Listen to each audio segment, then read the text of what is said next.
Congrats on what now? Hello? Oh my god. Good evening. I did... What? Really? I did not... Oh, I didn't even notice that. Thank you. Thank you. Good evening. I hope y'all doing good. We're back with more Last Window, The Secret of Key West. That is a pain to say, because it's such a long game title. No, I'm gonna lie, because it always feels like, thank you for the pad. Always feels like, oh, nice. If I only say Last Window, most people are going to be like, what? But The Secret of Cape West is an even longer thing to say than just Last Window. So I'm like, and I can never remember the full thing. I just say Hotel Dusk 2. I mean, technically it is the second Hotel Dusk. Even though people are like, yeah, you don't need to have played the first one to play this one, apparently. But it feels a little better. You know, it is a sequel. You're just going to keep calling Hotel Dusk 2 because you can never remember the title. That is a big mood. That is a very big mood, actually.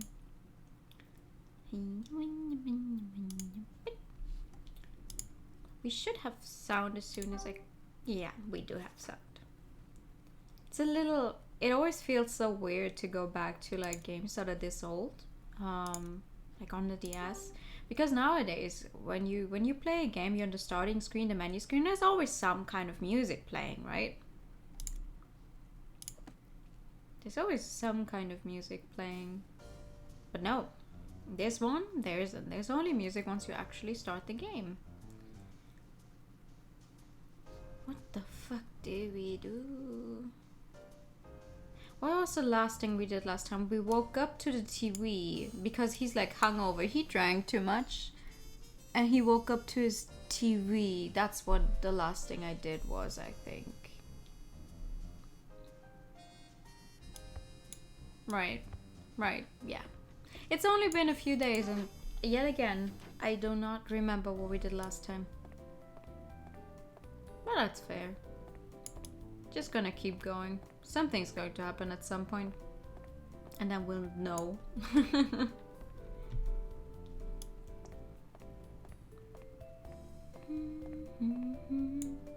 Yep.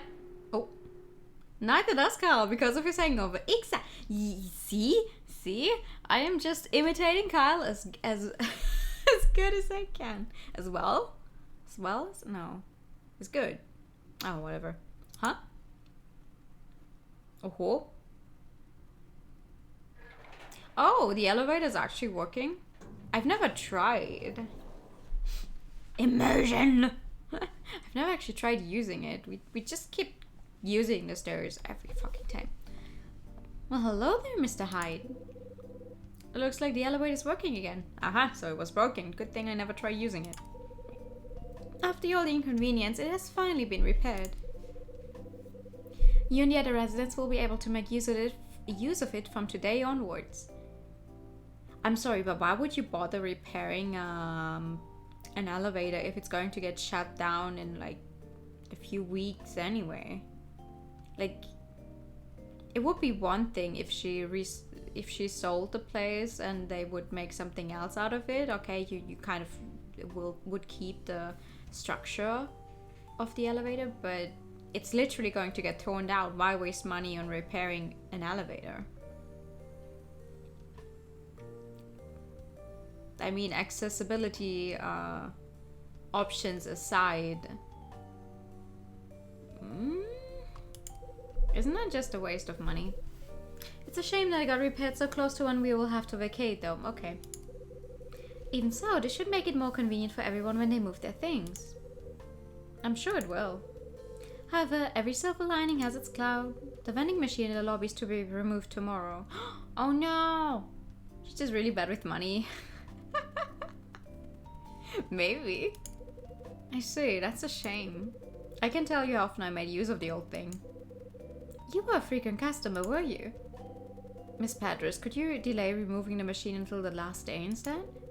I love the cool pop from the machine. I think I'm addicted to the stuff. Much as I'd love to do so, Mr. Hyde, I'm afraid I can't. I fully appreciate that all the tenants are under a lot of stress and strain, but please don't forget that I am as well. I have so many things to do before then.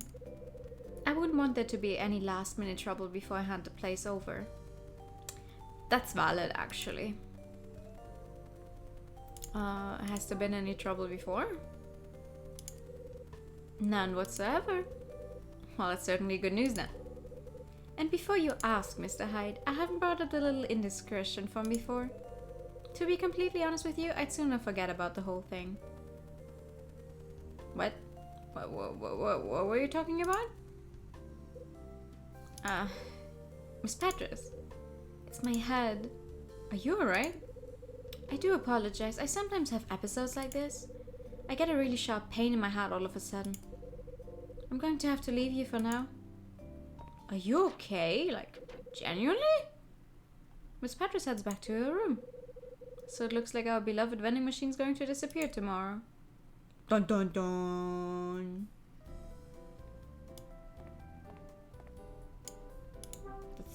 I hope we can use it before that and... Oh, it's closed? Oh no, it's closed. Knock knock. No point knocking on the door of a closed cafe. Looks like I'm too early. The cafe's not open yet. No sense in wasting a trip though. I'll just grab something from the trusty machine.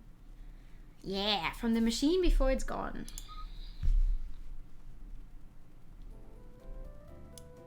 Where is the machine now? Is this the machine?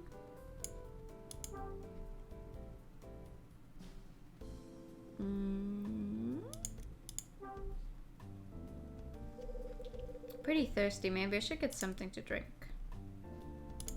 Okay, do I just throw stuff in there? Quarters. Use. Somewhere on the... What will it be? Or do I actually... Oh, I actually do get to choose. Ooh. Shaboot. Cherry, grape, orange, lime, cool pop, or apple. I mean, he just said that he likes the cool pop, so let's get that.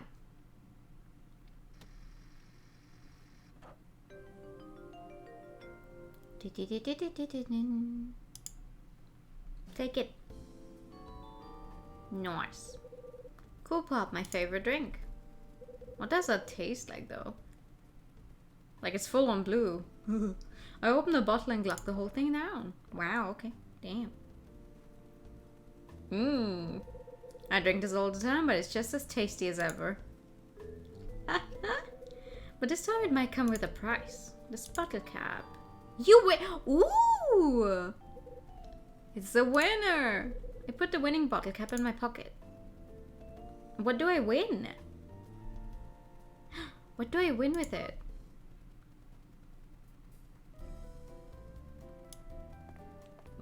Who do I give? Oh, it's my pager. I'd better head back to my room. Not sure. What do I do with the winning cap though?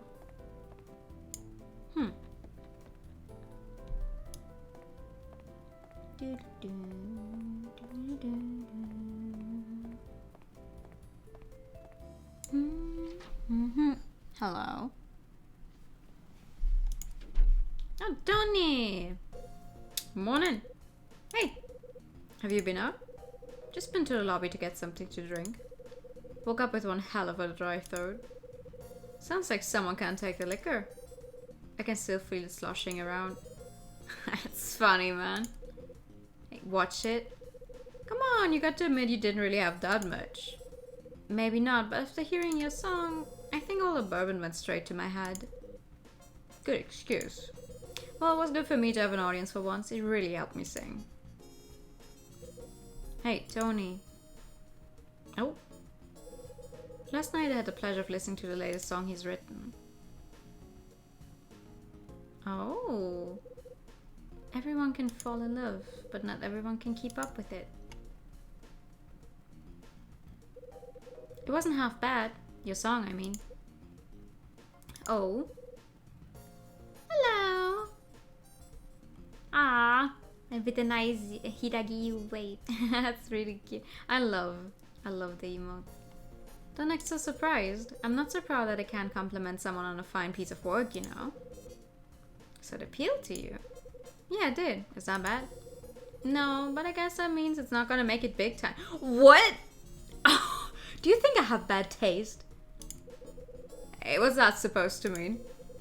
Nothing, man. Just yanking your chain. Blah, blah, blah, blah. I'm just seriously stoked that you like the song, that's all. This game seems interesting. Yes. It's, yeah, the mystery game, kind of. I really don't know how to explain it. It's an old DS game, though. So it's been out for a while. You've got a radio in your room, right? Yeah, I got one. Why? Have you ever listened to a show called Rock and Soul? Can't say I have. Do me a favor and listen to it today. Truth is, I got a call from one of the producers that I used to know, and he promised to try out a demo tape I sent, so I'll still see what the audience thinks. Your song's going to be on the radio? Yeah, it's been quite a while. It'll be on at 11 AM. I'm heading out now to see if I can find somewhere with the radio switched on. That way I can see how the people listening react when it comes on. Oh, I have my fingers crossed for you, Tony. Tony seems to be in high spirits as he leaves. Rock and Soul, 11 o'clock, huh? I suppose I could find the time to give it a listen. Yeah, we can do that. We can do that. I'm guessing after the telephone call it's going to be 11 AM anyway, because we can do like one thing and suddenly 2 hours have passed. Let's go, Tony! You can do it! Time to give Rachel a call. Oh, Red Crown, how may I help you? Hi Rachel, it's me. What's up? I've uncovered some info on Condor like you asked. It seems that the symbol Hotel Cape West used was that of a condor. The symbol? Yes. When the hotel was still in business, they designed a mark in the shape of a condor. It was the official symbol of Hotel Cape West. That's interesting. There's something else, Kyle. Something I'd like to ask you. It's been on my mind for a while now. Oh? Sure, what is it? It's Ed. He's out at the moment meeting with some friend of his from the LAPD. He told me he was meeting his friend to get more information on Frank Ravel like you asked. Ooh. And? Well, when you asked about Frank Raver yesterday, Ed told you that he'd heard the name but didn't know the guy. That's right. I'm pretty sure he was lying to you, Kyle. Oh! He was acting real strange after that call. He pulled an old note out from one of his drawers, opened it up and just stared at it. I heard him mutter something under his breath too. It sounded like, why now? Sounds like there's more to Ed and Frank's relationship than I'm letting on. I get the same feeling. That's why I thought I'd let you know. That's very nice of you. You made the right call. Oh, and another thing. You'll be pleased to hear that Mila's staying at my place now. I see. I was wondering if you could spare some time to go for a meal with us tomorrow night. Abso-fucking-lutely. I will be there. On time. No, earlier than on time. It'll be the first Christmas Eve you'll have spent time with her. I think it'd be nice to get together this year. Yeah. What do you mean, yeah? Kyle, oh my god, why are you not stoked? Anyway, I'll call again, Kyle. Bye. And Frank is star-crossed love. Maybe. Maybe Ed actually, because Ed worked in the LAPD before, maybe he was involved in this entire thing as well. But he's not telling us about it. Who knows? 20 minutes early? Yes. That's what I'm going to. That is me. Like, I don't mind when other people are like exactly on time, but I have to be in a place early. Otherwise, I feel like I'm late. Like, even if it's the exact time we said we would meet, I have to be there earlier. 11 o'clock. Guess Rock and Soul's gonna be starting about now. All right, where's your radio? No, wait, the radio's over here somewhere, right? Yeah. Radio. I better switch on the radio and have a listen. Turn it on. And then try and find somewhere. Go on. Come on.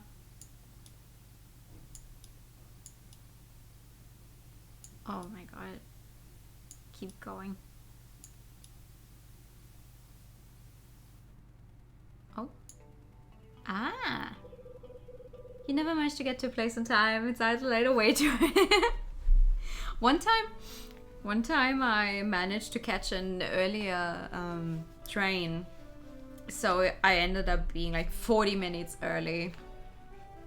And the others were like an hour late. So that was really, really bad. You have to wait whenever I'm early on time. Oh. We open today on Rock and Soul with this inspirational track. This is the latest track from everyone's favorite rocker, Tony Wolf. I'm sure you remember Wolf as the man who caused quite a stir with his debut album. This time, Wolf shocks us with a calm, melodious ballad for this Christmas season. Everyone listen up, here's Believe. And stay tuned for even more hits. Aww. So this is Tony's song. That's so nice. Not a bad song. What did Tony tell me last night? I'd really like to release another record. If I can't get any interest from a record label, I'll just have to put it out on my own. Problem is, then I gotta scrape together the cash. It's times like this I wish I could just win the lottery or something. That's a mood. I think I grabbed the chance and go and get a coffee or something at the cafe. Again. Oh! Wait, how did you manage to pass an entire hour by listening to one song on the radio? So it's like, I wish I won the lottery, but I don't actually play. So I can't win without playing, but I wish I won.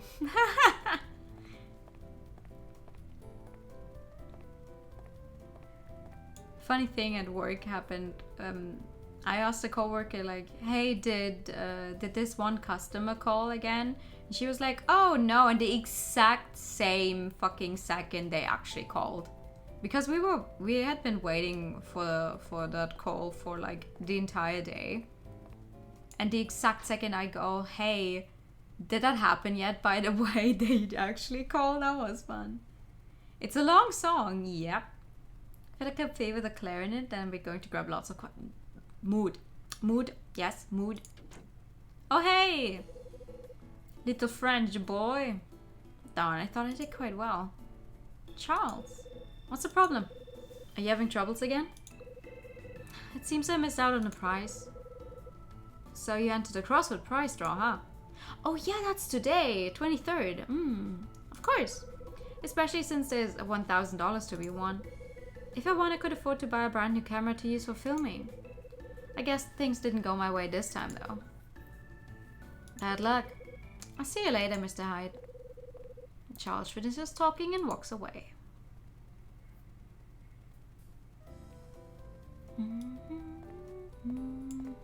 Maybe I will win.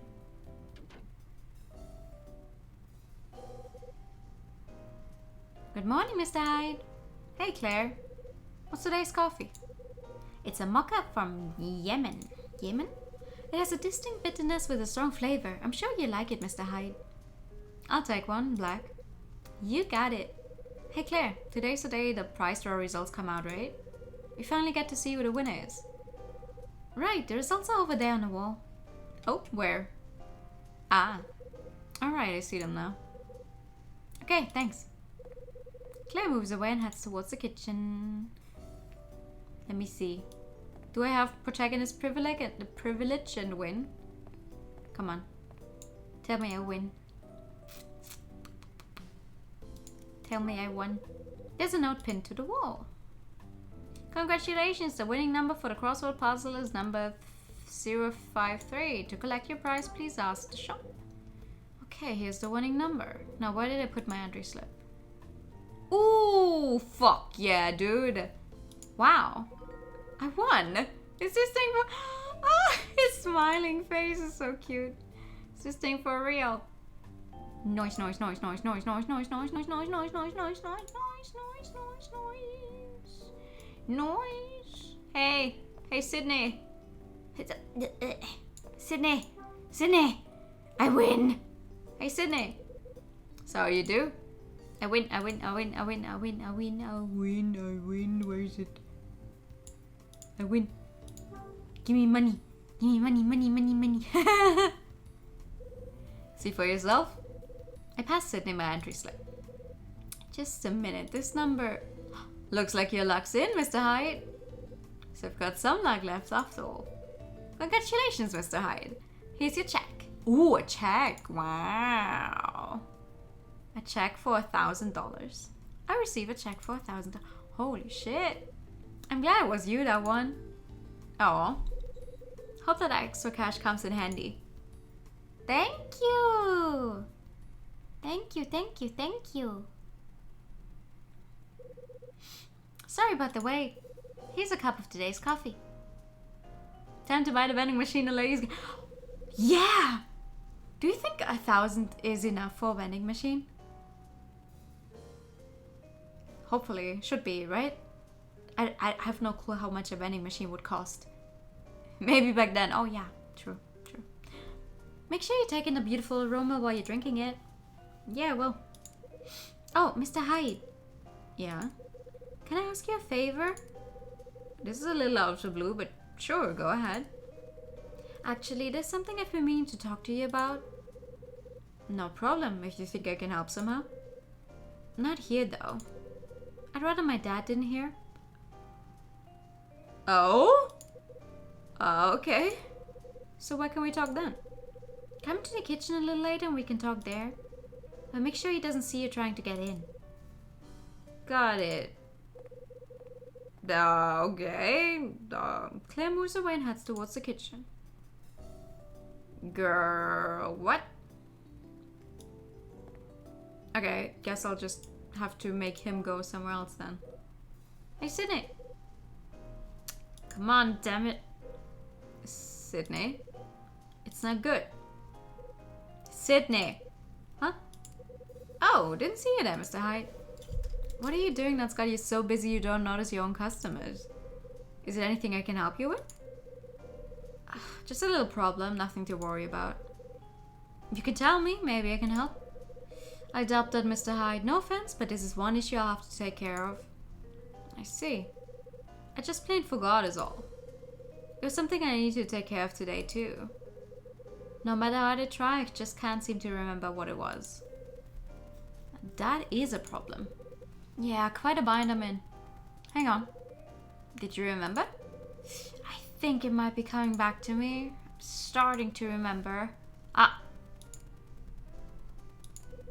I've got it. Claire. Just now, Claire. Ah. Did you remember what it was? Yes, I've got it. Can't believe I forgot that of all things. Okay, just tell me what, please. Some of those old arcade cabinets used to go for like 600. Ooh. Yeah, no, then it would definitely be enough. Of all the things to forget. Okay, what did you forget, my dude? What was it that you'd forgotten? It was nothing serious. Sorry for panicked you just then. Today's Tuesday, right? No, actually. I think so. The roster dictates that today's my day to take care of the toilets. Oh, Tuesday. Your turn. Yeah, and I nearly forgot all about it too. If I hadn't remembered when I did, I'd be on the receiving end of a grilling from Claire. Glad to hear you avoided a grilling then. Looks like I better get my skates on and see to those toilets. If you need me, just shout in that general direction. More last vineyard. Vineyard? Good evening. Sydney disappears into the billiards room. Looks like this is the chance I've been waiting for. I've been waiting for this. How do I actually go towards the kitchen though? This way? Kitchen.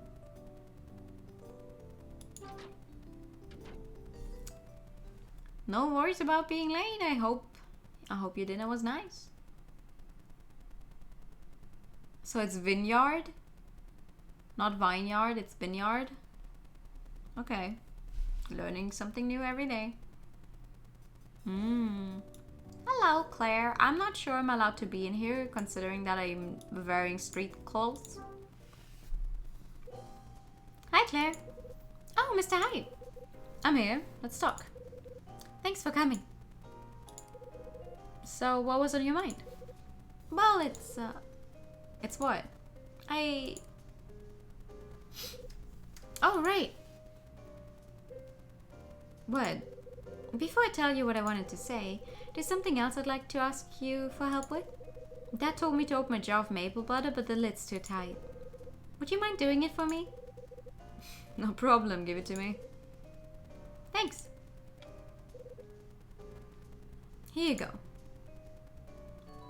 Ah, okay. I received a jar of maple butter. The lid wasn't so tightly I couldn't even get it to budge. I could have tried heating it, but the butter gets a funny taste when it's warmed. Okay. Oh, what? I mean, okay. It's open now.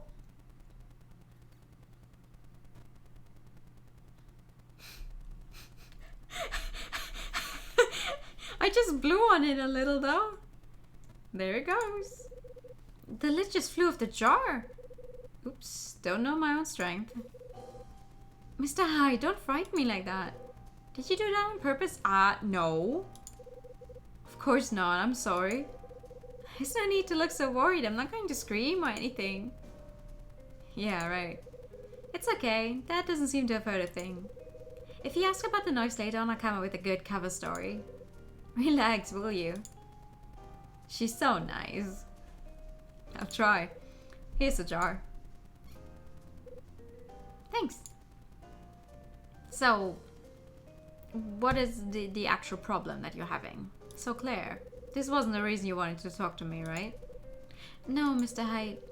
Then please enlighten me. What's the problem? Well, it's about Dad. I want you to talk to him for me. About what? It's been 7 years since Mom and Dad split up.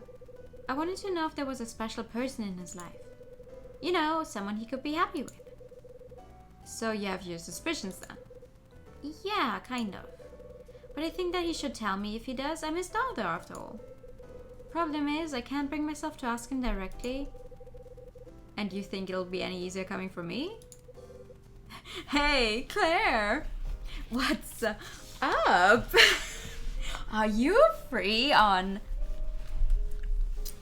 Thursday night? Here's my number. No, not really, but... Oh, what can I do? It's okay, I'll do it. I'll do it. I'll do it for you, Claire.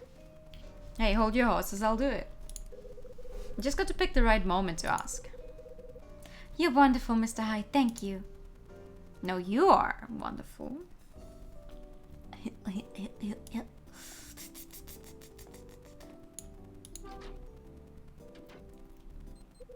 beep, beep. It's my pager.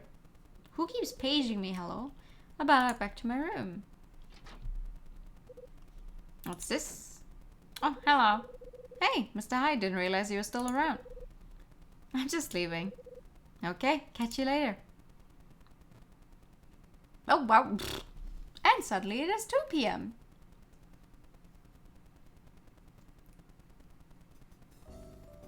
Wait.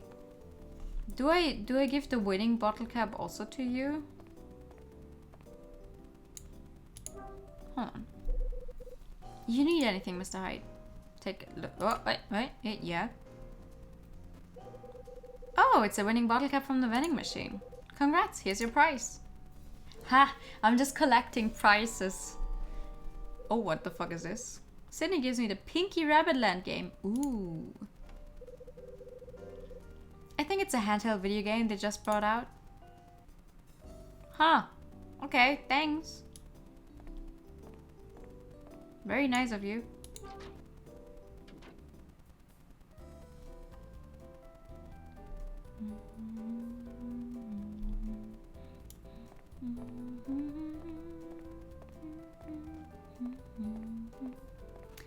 If I was Carl, I'd enter the lottery on that day. I think you could only enter the lottery until the 22nd, and the prize draws on the 23rd, which is today. That looks like one of those crappy old Tiger Electron. Yeah, it's probably one of those like Game & Watch type of things.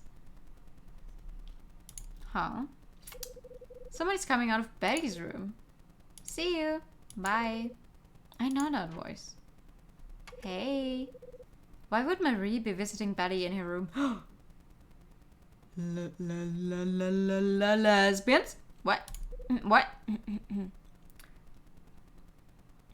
Hey, are you okay? Hey, Marie. What's going on? And he plays video games all day. He would. We got our job back though. We can't spend all day playing video games. Mr. Hyde. There's nothing going on, really. Excuse me. Hello, do you like women? Yes. Marie goes back into her own room. Game & Watch games are actually good, at least for what... Yeah. They are. What did they get up to in Betty's room?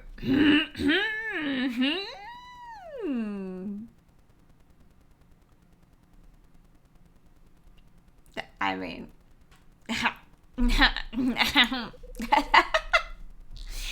Might be a good idea to find out. Hello. You're the ex-detective, you figured it out. Hey, Betty. Yeah, that was the usual Duolingo cameo. Duolingo be like, oh, you haven't done your daily thing yet. I will interrupt your stream. Hello. Hello, Mr. Hyde. What can I do for you? Hey. I happened to notice that Marie was here just now. Yeah, she only just left, actually. What did she want? Well, Mr. Hyde, why are you so keen on finding out things that don't concern you? I'm worried about her, that's why. Worried? Why? Because when I've talked to her, she's given me more than enough reason to be. So... Are you taking a fancy to her then? I guess she told you all about the money, right? The what? No? Money? So she came to you to discuss money? I'm afraid I can't say. She swore me to secrecy. You realize that you just answered my question, that it was about money. If you say, oh, I'm afraid I can't say. Okay. She told me explicitly not to breathe a word to anyone. Girl, you're just making it worse. And that includes you, Mr. Hyde. I see. And that's all I have to say. Goodbye. I mean, okay. Betty returns to the confines of her room. They're really terrible at keeping secrets, yeah. It's like, okay. I mean, I already saw her go out of there. Now she's like, oh, I swore to secrecy, blah, blah, blah. Me? Oh, whatever. Who wants me? Who wants to talk to me? Time to give Rachel a call. It's probably... Maybe it's Ad this time then. Because we just talked to Rachel. Oh, Red Crown, how may I help you? Hey, it's me. I'll pass you over to Ad. Thanks. It is Ad. Okay. Hi. I've got some fresh info on the incident 30 years ago in Frank Raver. I called in a favor from an old friend and this is what came back. Firstly, listen up as this is important. It turns out that Frank Raver was not in charge of that case. When the incident occurred all those years ago, Frank Raver was away from the front line pushing pencils at some desk. Desk work? Right. When he was young, he was one hell of a cop. He was among the best. But the force began to move with the times and his methods came under fire. Then, during his 40s, an internal investigation revealed certain things that resulted in him being relegated from the front lines. What the fuck did he do? So that's what happened. But what's Frank's connection to the victim? That's something I haven't got to the bottom of yet. Why would a retired detective who wasn't even in charge of this case be connected to the victim? And why is he investigating the incident now? I know it smells fishy.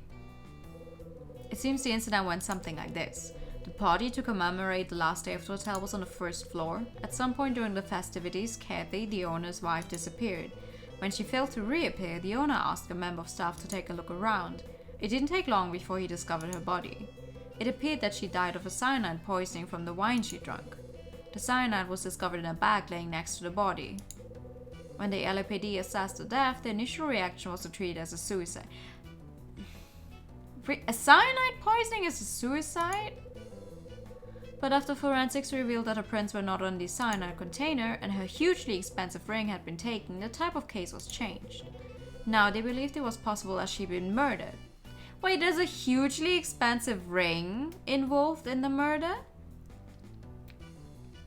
Oh?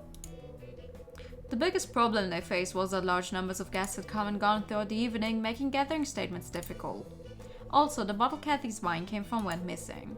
They couldn't find enough evidence for the case to be solved.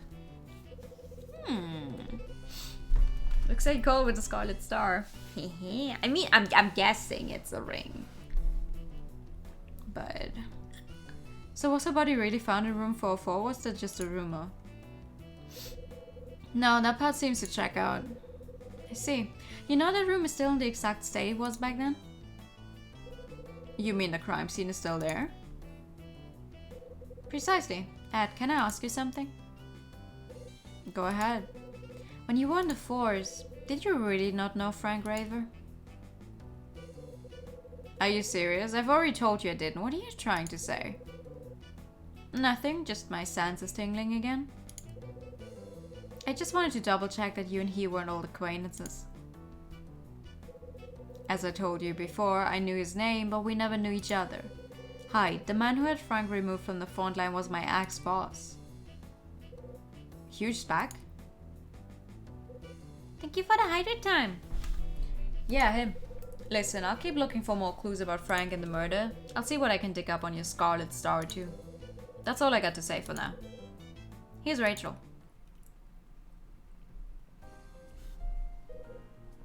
Hello, Kai. About tomorrow. How are the plans going? Thank you for the med. How does 7 o'clock at Del Leonardo sound? Spending Christmas Eve at a nice Italian place isn't bad at all if you ask me. Sounds good.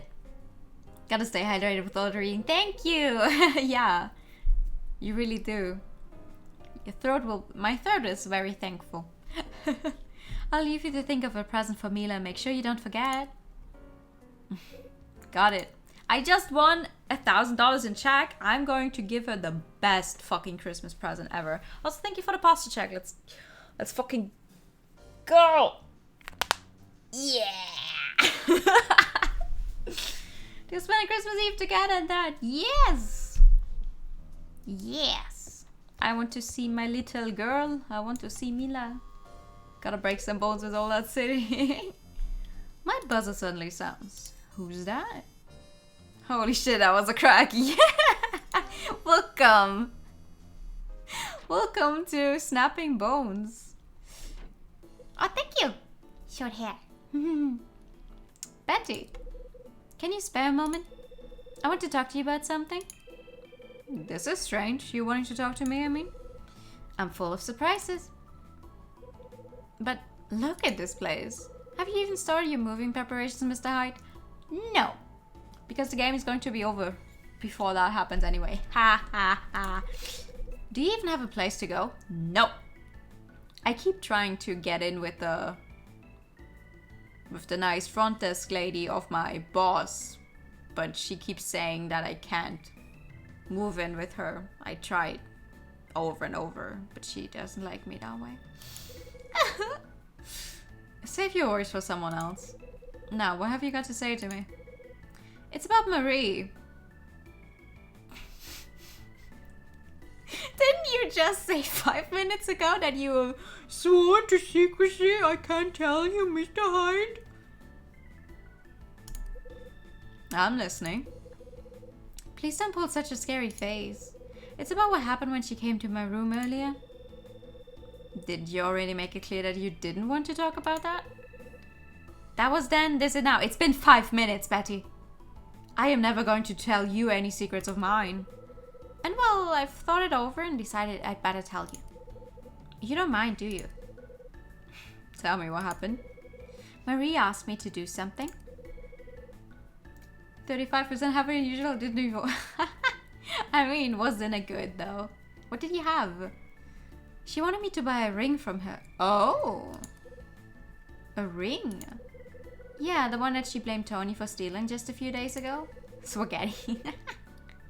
Seems she's in need of cash and resorted to selling her ring. Go on.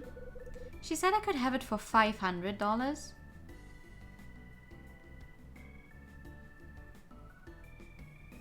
I'm sorry, $500 for I don't know how many carat diamond ring? Thank you. A 3-carat diamond ring for 500? That's what I thought too. I said that the price she was asking was way lower than the value of the ring, but she insisted that as long as the money was in cash, the price was acceptable. So I bought it. After reflecting on what had happened though, I began to think. It doesn't make sense to sell something that cheaply, even if you needed the money. It's still loaded, yeah. I even considered that the diamond in the ring could be a fake. I was wondering if you could take a look at it for me. Do I look...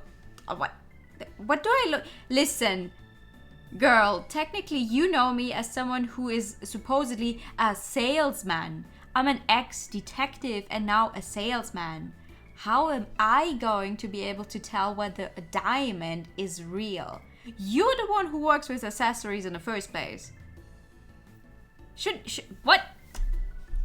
I mean, I'm going to take a look at it, of course, but... Do you think it's real, Mr. Hyde? I'm not a jeweler. You do know that, right?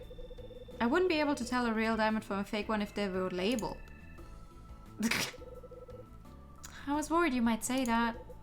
What can I do? Go to a real jeweler? Maybe I shouldn't have agreed to buy the thing after what she told me. What did she tell you? She told me the reason why she needed to get rid of it. Oh, what am I going to do? If you can't help me, maybe Dylan can. Dylan might have a way of telling if it's a real diamond or not. Dylan? Dylan? Why did Marie want to get rid of her ring? She said that she doesn't like the idea of keeping it any longer. Really? Why's that? She told me about the circumstances the ring was given to her under and how she couldn't keep it any longer knowing what she knew. What kind of circumstances were they? I thought the ring was given to her by her brother. I thought he'd have been able to guess by now. I think she was trying to say that the guy who gave her the ring was no good. I thought the ring was given to her by the brother though, not her ex-husband. Or like, her husband, who's now dead, whatever. Maybe he bought it for another woman, or maybe he got it on the cheap. That's what I think anyway. That's the kind of reason a woman would get rid of a nice ring like this. I see. Okay, what makes you think Dylan will know if it's a real diamond? Well, one of his hobbies is collecting rare stones for one. He knows these things. He was boasting once about having one of those special magnifying glasses too. What does this guy not have? So why didn't you cut out the middleman and go straight to him at the beginning? Because I didn't want to spread this kind of stuff around, that's why? Dylan tends to keep a close eye on everyone, closer than we'd all like. I really didn't want to break the promise I made to Marie. Liar, liar, pants on fire. What promise did you make to Marie? I promised her I wouldn't tell anyone about buying the ring from her. Wow. Betty, I'm never going to have you promise me anything. You promised her that. Well, it looks like you've broken it anyway. That's different. It's you, Mr. Hyde. Hello? I know I can trust you to keep this to yourself.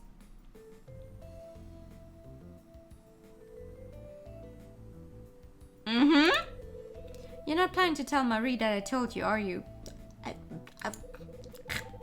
Maybe you should have made me promise you that at the start. Yeah, maybe I should have. Why did I have to buy it? Marie told me that she got it from her dead brother as a present. So this is the ring that Mike Porter gave her. Betty, what? Could you show me the ring? Again? Betty, would you mind if I borrowed the ring for a little while? Not at all, go ahead. I'm guessing it was stolen. This ring has to have something to do, like either it was stolen from the lady who died, from the Kathy lady, or it is has something to do with all those happenings where they stole from jewelers and everything. I cannot remember the correct word for it right now. Why would you need to promise that anyways? Kinda shady, yeah. I'll leave it to you to find out whether the ring is genuine or not. Yeah, no sweat. Okay, well, see you later then. Bye. Betty leaves the room. Now what am I going to do? I suppose I could borrow Dylan's magnifying glass and take a look. I mean, you can do that, but you don't know what to look for in a crystal to see whether it's real or not.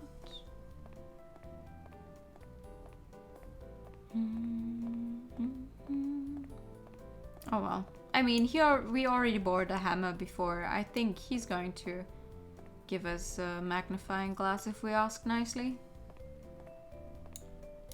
Knock knock.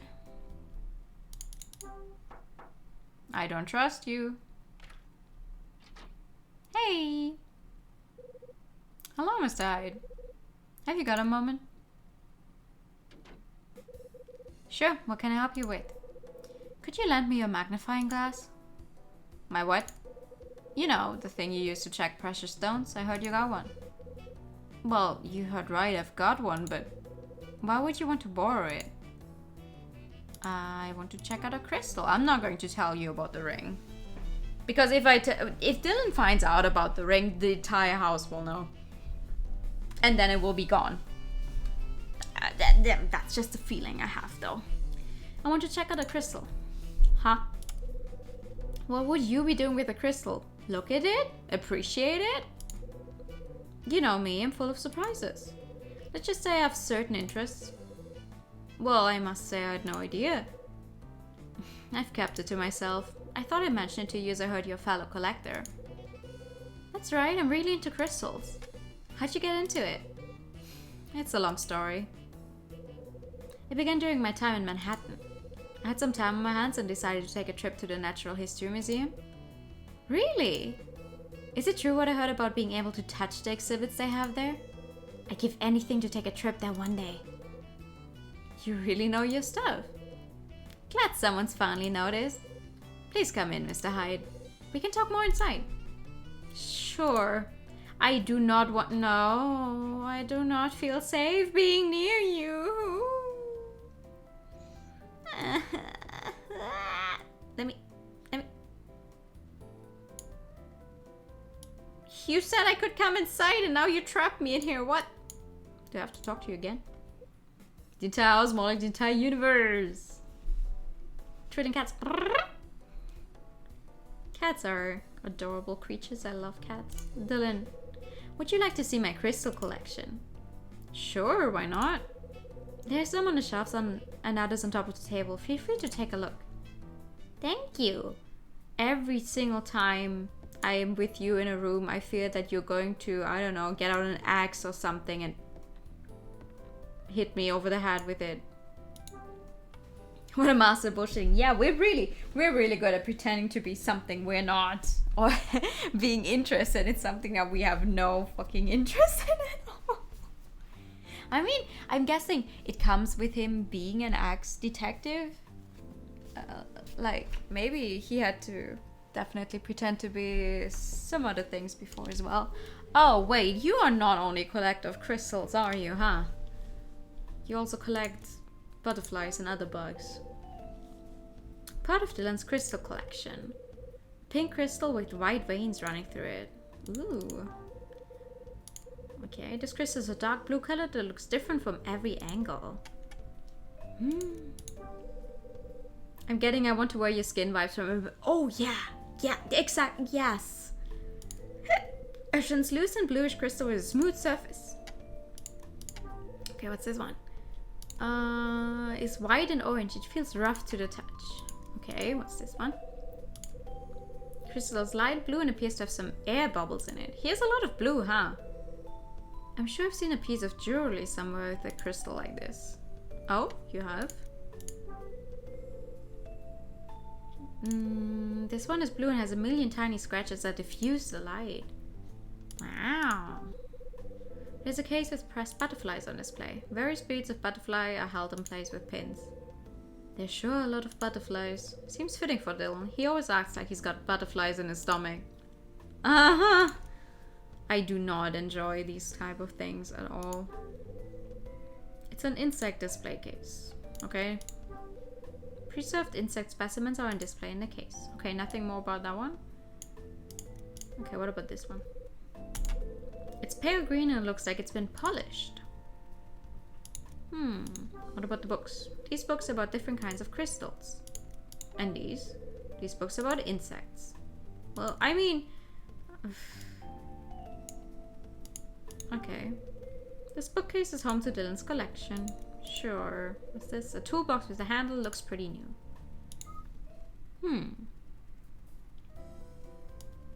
Okay, wait. He said somewhere on the desk as well, right? Oh my god, yeah. There's a butterfly display case on the desk. There's some raw crystals on the desk. I've seen this type of crystal before. I don't remember what it's called though. An emerald? Is an emerald green? I think it is. This one is a dull blue shade and has a rough surface. Okay. There's an open notebook on top of the table. Ooh.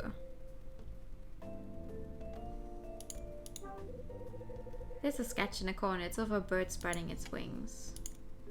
Is this the magnifying glass? Dylan has left a small magnifying glass on top of the notebook. This must be the magnifying glass Betty told me about.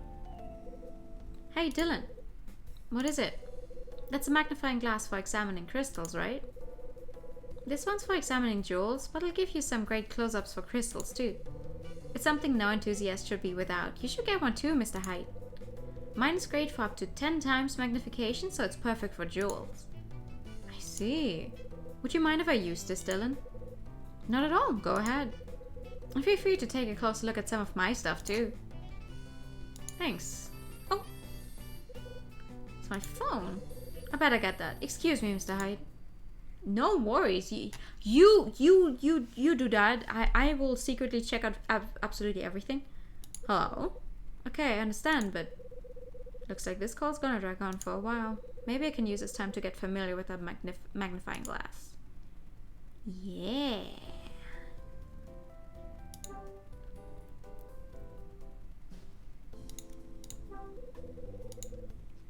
It's parole officer. Listen, if it turns out the guy never did anything wrong at all and we've been, I don't know, mean to him the entire time, I will feel bad, but he's giving me bad vibes. I take a look at Marie's ring through the magnifying glass. Yeah! Oh, what do I do? Ooh.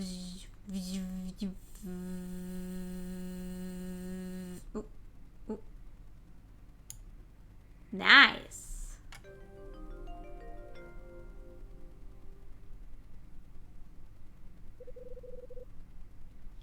I can see something through the diamond. Dude needs to learn boundaries. Yeah! I can't be sure, but it looks like as if there's something engraved into the ring. Ooh! Oh! Oh, did I break it? Huh? There's a design engraved onto the base of the ring. It looks like... I put the magnifying glass back on the table. Huh. The picture in his notebook, it's... Why would Dylan have the same design here as I found on the base of the ring? Oh!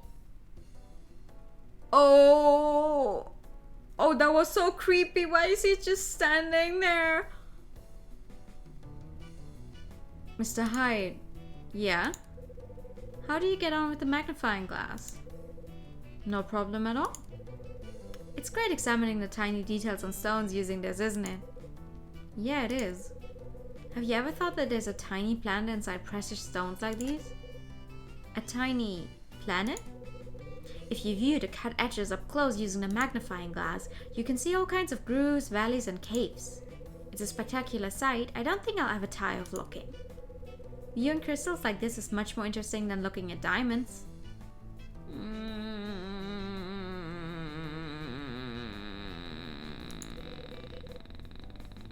I'm sure you feel the same, right? Yeah, you got that right. Dylan, have you got a moment? What is it? What's that you've drawn in your notebook on the table? You mean the picture? It's a condor. A condor? Yes, that's right. A huge bird from the Andes that preys on animals. So why did you draw a condor? No reason. I was just trying to recreate something I saw up on the 4th floor. He's standing there menacingly. He is. He's creeping me out. What kind of picture did you see up there? One of the rooms up there has a picture of a condor on the wall. It was stuck in my mind and I thought I'd have a go at drawing it. Which room was it in? It was 406. 406. How did you open that? Hey Dylan. Thanks for letting me take a look around in here. Glad you enjoyed yourself. Thanks again. I leave Dylan's room.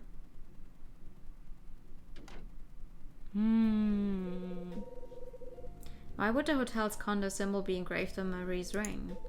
What does this symbol mean? Not only that, there was something on Frank's tape too. The state of the 4th floor is just as it was 13 years ago. My initial sweep of room 404 where Kathy McGrath's body was found is complete. Before vacating this building, I must find the lost items connected with Condor. That was the group of thieves. Condor. We saw that on the TV though. They talked about it on TV. The picture in room 406 has got me thinking. And we spent another fucking hour.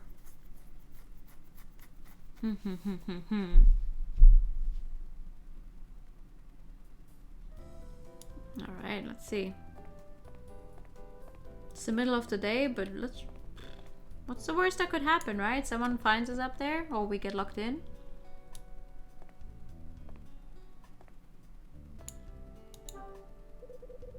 I opened the fire door exactly still and sat to it and walked through it.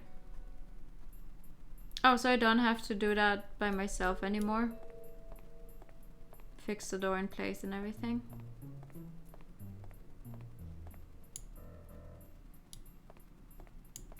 How the fuck does this make sense? 4, 4? 4, 5. Why? 1, 2, 3, 5,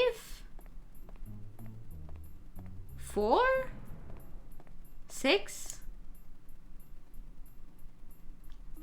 What the fuck is up with these rooms? It's gonna be locked though. This door is locked.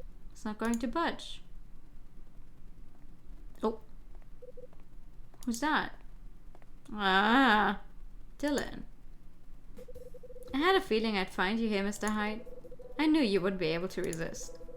You hate to take a look at that condor picture, right? Yeah, what if I am? The problem is that the door to this room is locked, and without the key, you can't get inside to look around. So it would seem. You want me to open it up for you? You've got a key then? Of course. Miss Patras gave me the spare keys. I can get into any room I like.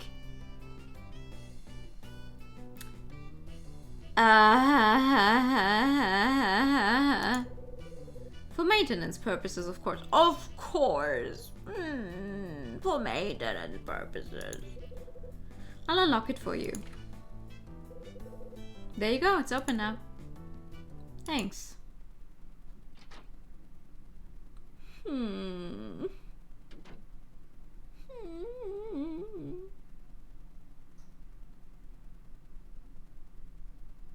I don't like the idea that someone else could go into your apartment whenever they want it. It's not a creepy way to praise things. Dylan's kind of like Santa. He watches you when you're sleeping, he watches you when you're awake. And he makes sure you were not a naughty kid. This is it, Mr. Hyde. The room where the condo picture is. Where's the picture of the condo? What do you think? Cut the crap, Dylan. Go on, have a look around and try to find it. You would have needed to look around anyway if I hadn't accompanied you here. Yeah, you've got a point. Anyway, I've got to go. I'll come back and look up later. Dylan leaves the room.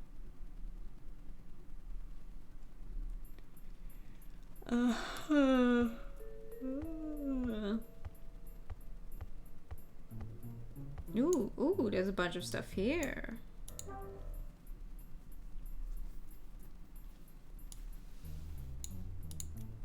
Oh, and there's a picture. There's a picture on the wall. The frame is slightly worn from age. It's an old photograph of Hotel Cape West from the outside. This photograph. It looks like it's from back when the hotel first opened. Oh. Ah!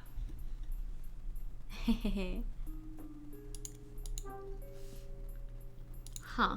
That design. I mean, come on, just take off the picture. There's something underneath the frame. Take it!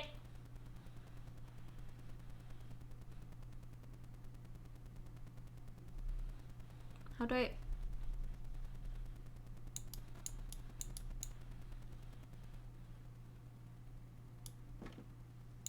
Bruh.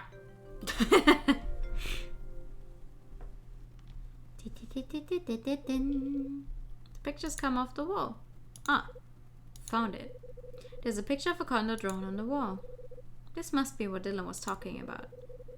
Now, why would this picture also be engraved on Marie's ring? That is a good question. What else do we have here? There's a discolored leather-bound book on top of the table. It has a star symbol on the cover. A star?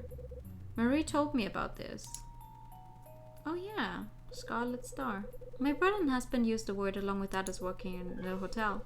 It was a sort of secret code linked to the closing down party. Star. And it's red. I take the old album. Can I actually look at it?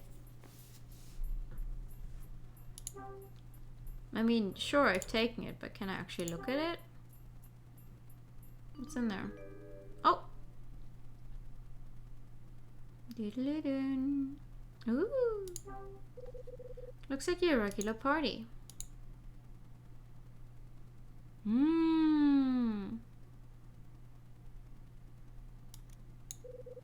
Nothing really stands out. Okay. Nothing really stands out. Can I look at more than these two? Yes. Well, hello there, red dress. Excuse Kyle? Kyle? Nothing really stands out. Oh, is that the wife that is now dead? Maybe. Okay. Okay.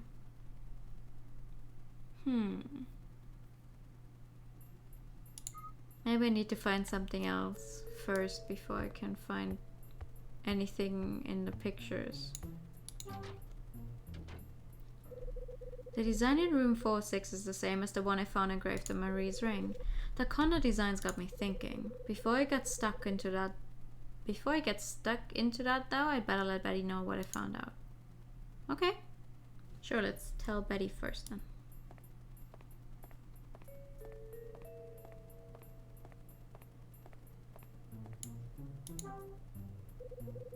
Now that I'm through the door, I retrieve the doorstep and put the lever back how it was.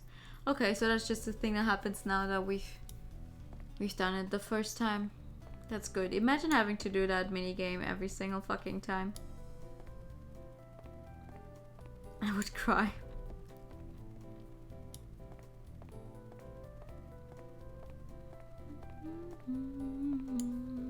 Hello.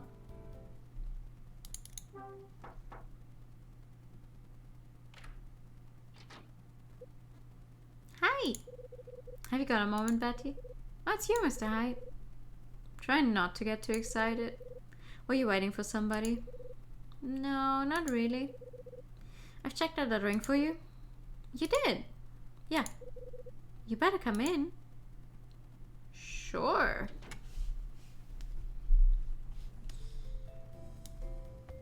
Are you? Oh.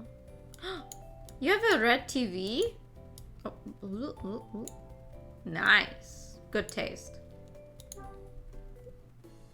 Betty, tell me what you found out about the ring. I'm sorry about this, but checking whether the diamond in your ring is genuine or not, well, it may not be as easy as I thought. It won't? Did Marie tell you anything about the history of the ring? No, not a thing. Looks like Betty hasn't got a clue about the condom mark or its meaning. Is there something wrong, Mr. Hyde? Not really. It's just that I remembered something when I was staring at the ring. Remembered what? Something Marie told me about it. She was telling me how she came to have it. She got it as a present from her brother before he died 13 years ago.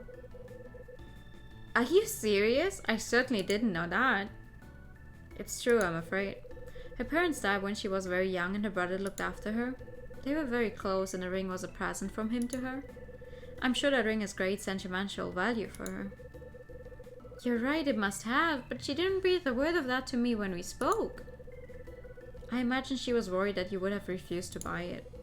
This may not be what you want to hear, but I think you should return it to her. I'm sure it'd be for the best. You may be right. I would never have bought it if I'd known all the facts. I don't think I'm up to handing it back to Mary myself. Would you mind doing it for me, Mr. Hyde? I thought we didn't want her to let her know that you actually told me about the ring and everything. So if I'm the one to return it to her, doesn't that, you know, tell her she can keep the money? You sure about this? Yeah, completely. Well, if you say so, I'll return the ring. Huh? Looks like I'm popular today. Let me see who that is. Betty opens the door to see who it is, then steps out into the hallway.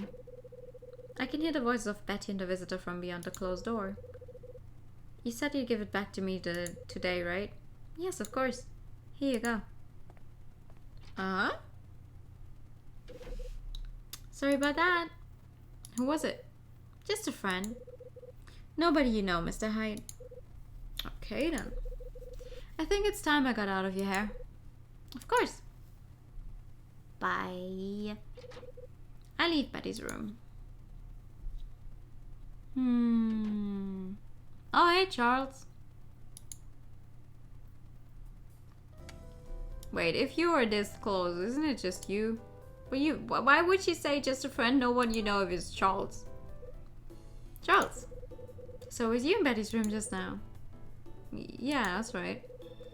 For a moment I was certain it was the other person who'd paid her a visit. I guess that means you came to see Betty then too. Yes, I did. I was there to collect the key that I'd lent her. Why? I mean, there's no reason for her to keep it a secret that she borrowed something from Charles, right?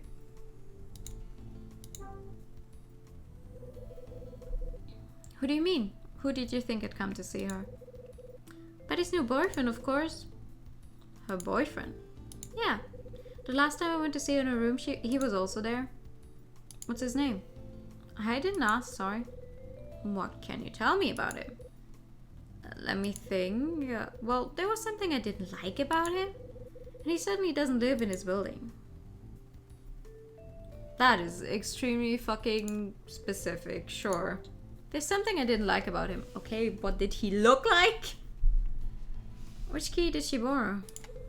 It was the key to room 205. 205? That's vacant, isn't it? Why have you got the key to the room in the first place? I've been looking after it for Billy. Ah, right, your friend. Yes, Billy Christie. He was here until the end of last month. We went to the same university. Even though he's moved out, we still meet each other from time to time at university. When I spoke to him 3 days ago, he asked if I could return the spare key for room 205 to Miss Patras. The spare key? Yes, that's right. Apparently he couldn't find a spare key when he was moving out, so he couldn't give it back to Miss Patras in person. He managed to find it in the end though when he checked through his things again. That's the key that Betty borrowed.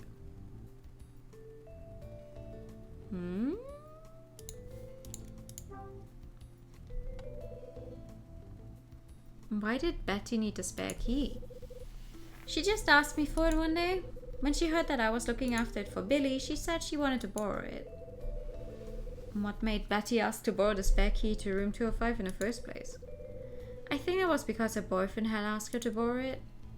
Her boyfriend? I was on my way to return the key to Miss Patras, but she wasn't home.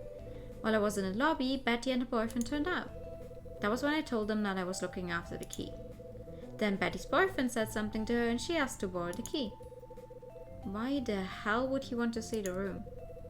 That's a question I can answer, I'm afraid. He just stared at me while she asked. And I got the impression he's not someone I want to refuse. So that's how it happened, and why I went to Betty's room to get the key just now. Hey, Charles. Yes? Would you lend me the spare key too? Lend it to you? Why? Well, we're all going to be leaving here soon. I thought I'd like to take one last look around. It'd be nice to see what room 205's like. I really have to get it back to Miss Patras though. I'll make sure you have it back in no time. What do you say? Poor fucking guy. Okay, Mr. High, why not? But I expect it back as soon as you finish looking at the room. Don't sweat it. It'll be back before you know it. Oh god, dude. 205. I received a spare key to room 205. I'm going back to my room now. Bye. George finishes speaking and heads off. Bye bye. Well, time to go see.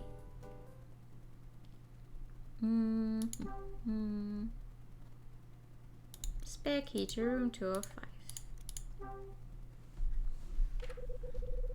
I used the spare key and unlocked the door to room 205.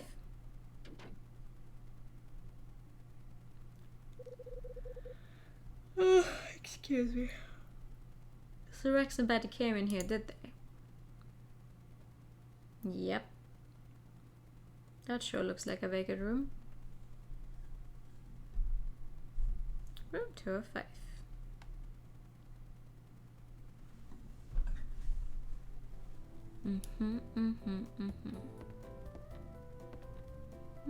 With nice kitchen and everything. Cool. Okay, what do we have in here?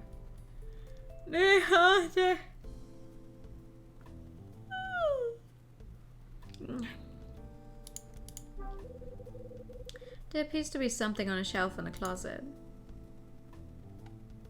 Oh ho ho! Thank you for the pat. There's a typewriter on the shelf in the closet. What's a typewriter doing here? Hang on, a typewriter? The order sheets I got were all done using a typewriter. Ooh, could this be the one they were typed on? I take the typewriter out of the closet and place it onto the tabletop. Yo ho ho!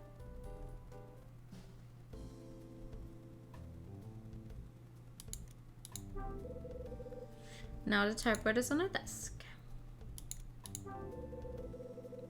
There's a typewriter I took out of the closet. I remember there was something strange about the letters on the order sheet.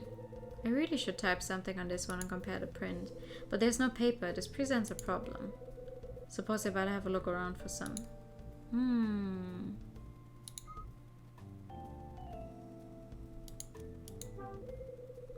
There are drawers on this side of the cabinet. Oh, paper! There's some sheets of paper inside a drawer. Well, that was easy. Just what I was looking for. I take the sheets of paper.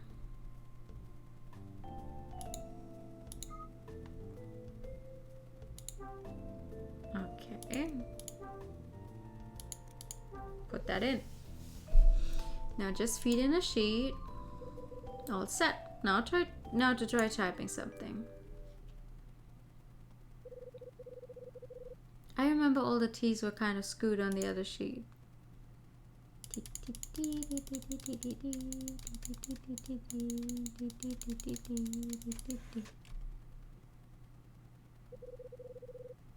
I don't think this is enough to prove anything.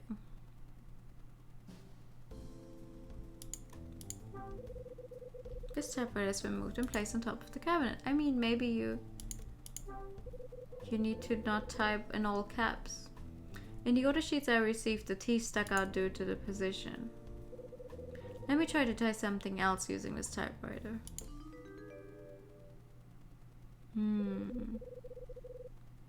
All the T's were kind of screwed. Okay, so caps lock is off.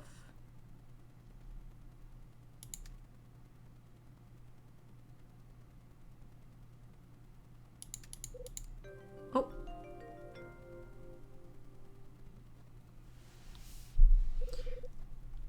I guess that proves it. Looks like there's no denying that the order sheet was typed on this typewriter.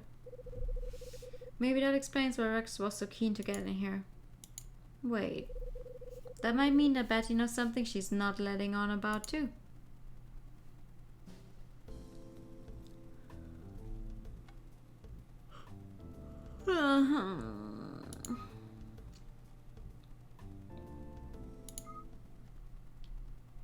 Oh, Betty.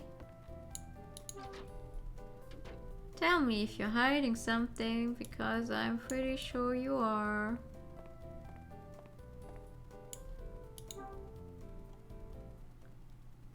Knock knock.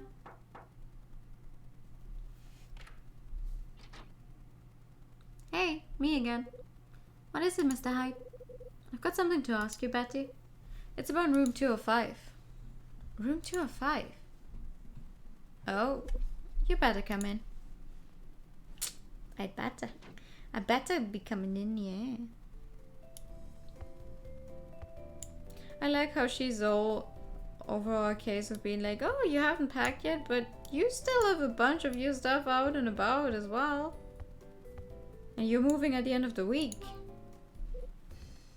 Moving over Christmas, though, that has to suck. Hey, Betty. Yes, can I help you with something? It was Charles you were talking to in the hallway earlier. I'd like to know why you asked him to lend you the key to room 205. No reason. I just wanted to see what the room was like, that's all. So you went into the room? Maybe. What kind of answer is that? The best you're getting. Why are you asking me this? Betty, if you're not Rex guy up to something, then I've got some questions for you.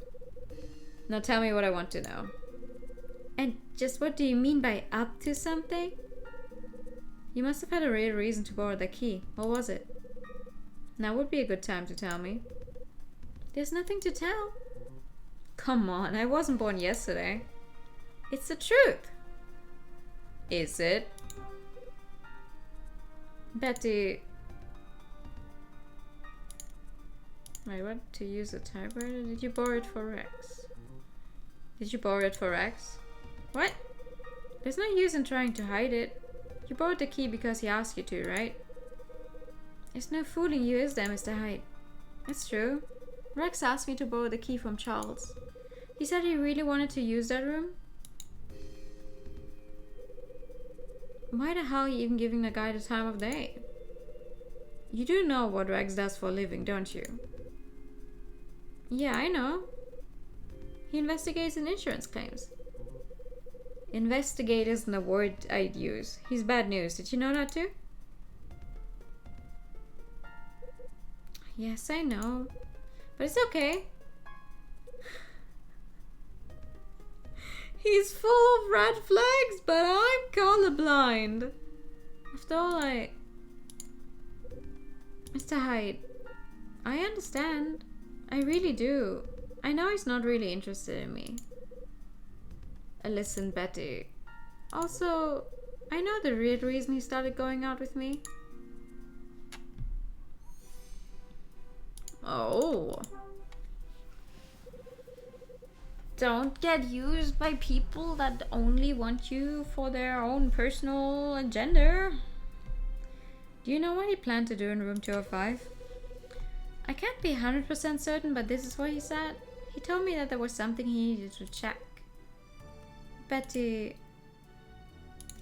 Was it about Marie? Yes, I think it was. So he's still looking into her then? How should I know? I don't know whether he's still interested in her or not. I don't know anything. We don't speak anymore. Betty... Like I said, he seemed to be interested in Marie. I noticed it a while back. But after he got what he wanted, he stopped coming here.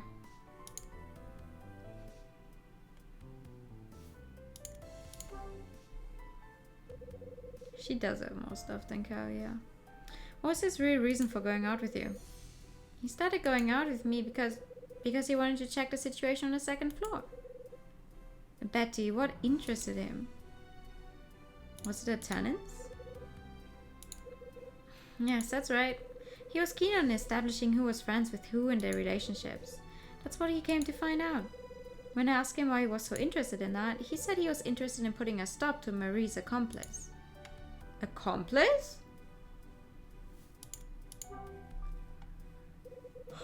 So he said he got what he wanted. Not in so many words, but I'm sure he did. He kept asking me all these questions about the people that live here. Then after he'd seen room 205 and taken a look around, he didn't contact me anymore. I didn't even have a number I could use to call him. Damn. What did Rex mean by Marie's accomplice? I have no idea. That was the first and last I ever heard on the subject. But he said he wanted to put a stop to them, right? That's what he said, but I have no idea what he meant. And why should I? After all he did was use me to get what he wanted. Oh man, I'm sorry. It's just like you said, Mr. Hyde. I did borrow the key from Charles just so Rex could get inside the room. But I just passed it on to him. I never went into the room myself. So I hope you believe me when I say I can't tell you exactly what he did in there. And that's the truth, is it? Cross my heart. Why would I want to lie to you, Mr. Hyde?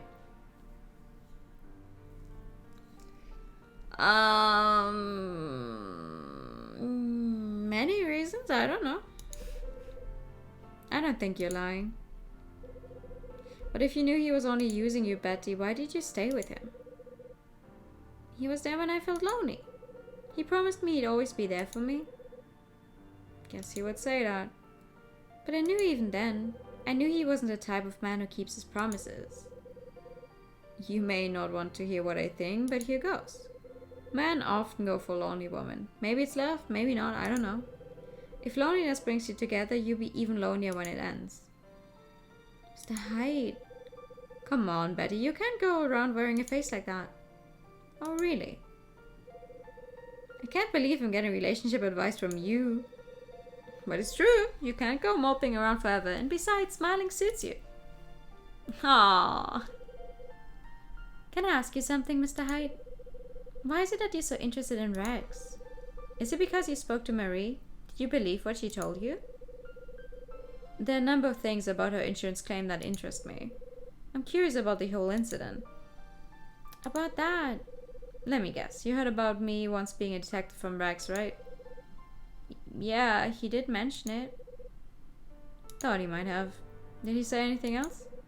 No, just that. I see. Betty, did you ever see Rex posting a letter to anybody here? A letter? I've never seen him with a letter. Okay, if I come with any more questions about Rex later on, would you mind answering them for me? No, not at all. Right, I better get going. Of course. She's really... I'm so sorry that because I feel like even if she says, oh, I was aware he was only using me, it still has to hurt. Like on an emotional level. Thank you for the hydrate time.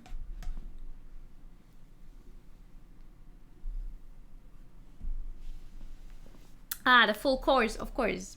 Hold on.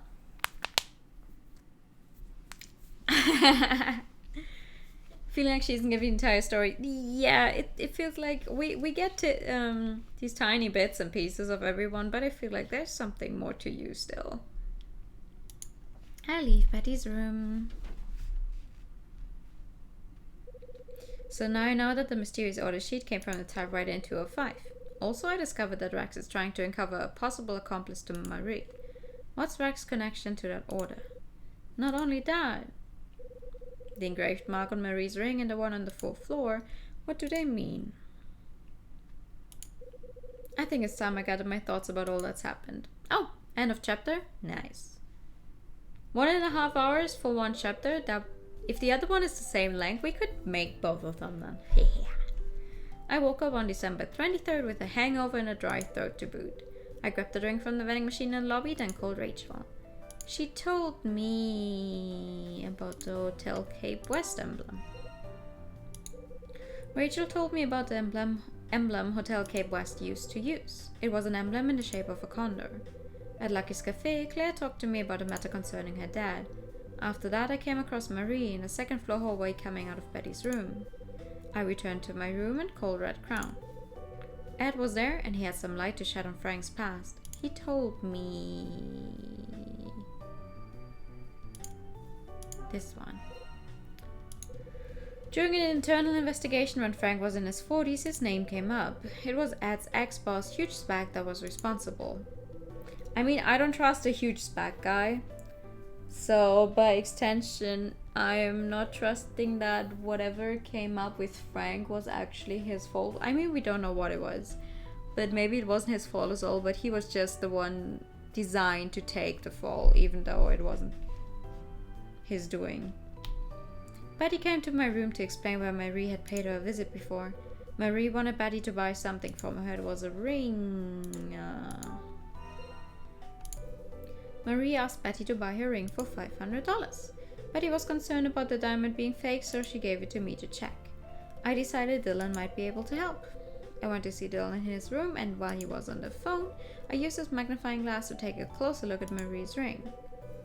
I discovered a small mark that had been engraved onto the base. It was identical to the one Dylan had sketched in his notebook. It was a condor. Right. I found a condor in Dylan's notebook and on the ring. Charles told me that he had lent something to Betty. It was a spare key to room 205 and she had borrowed it on behalf of Rex. I got the key from Charles and took the opportunity to take a look around 205 myself. I tried out the typewriter I found there and discovered the letter T was slightly skewed. Right. When I pressed the T, the resulting print was higher than the rest of the letters. This matched with the order sheet I received. I tried to find out if this was Rex's handiwork by putting the pressure on Betty. Unfortunately, talking to her didn't answer this question. The riddle behind the condor appearing on both Marie's ring and room 406, together with Frank's connection to the incident 30 years ago. With past and present colliding like this, I'm left with even more questions. There's still no concrete link between these events and the lost Scarlet Star.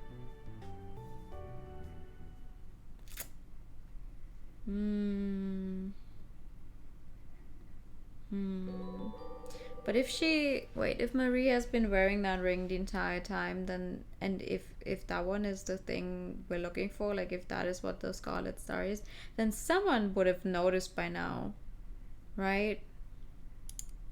That she has that ring.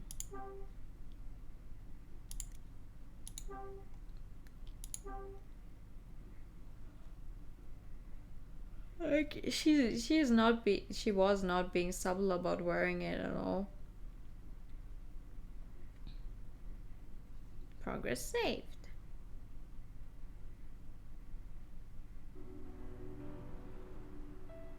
December 24th. Or did we put a check in?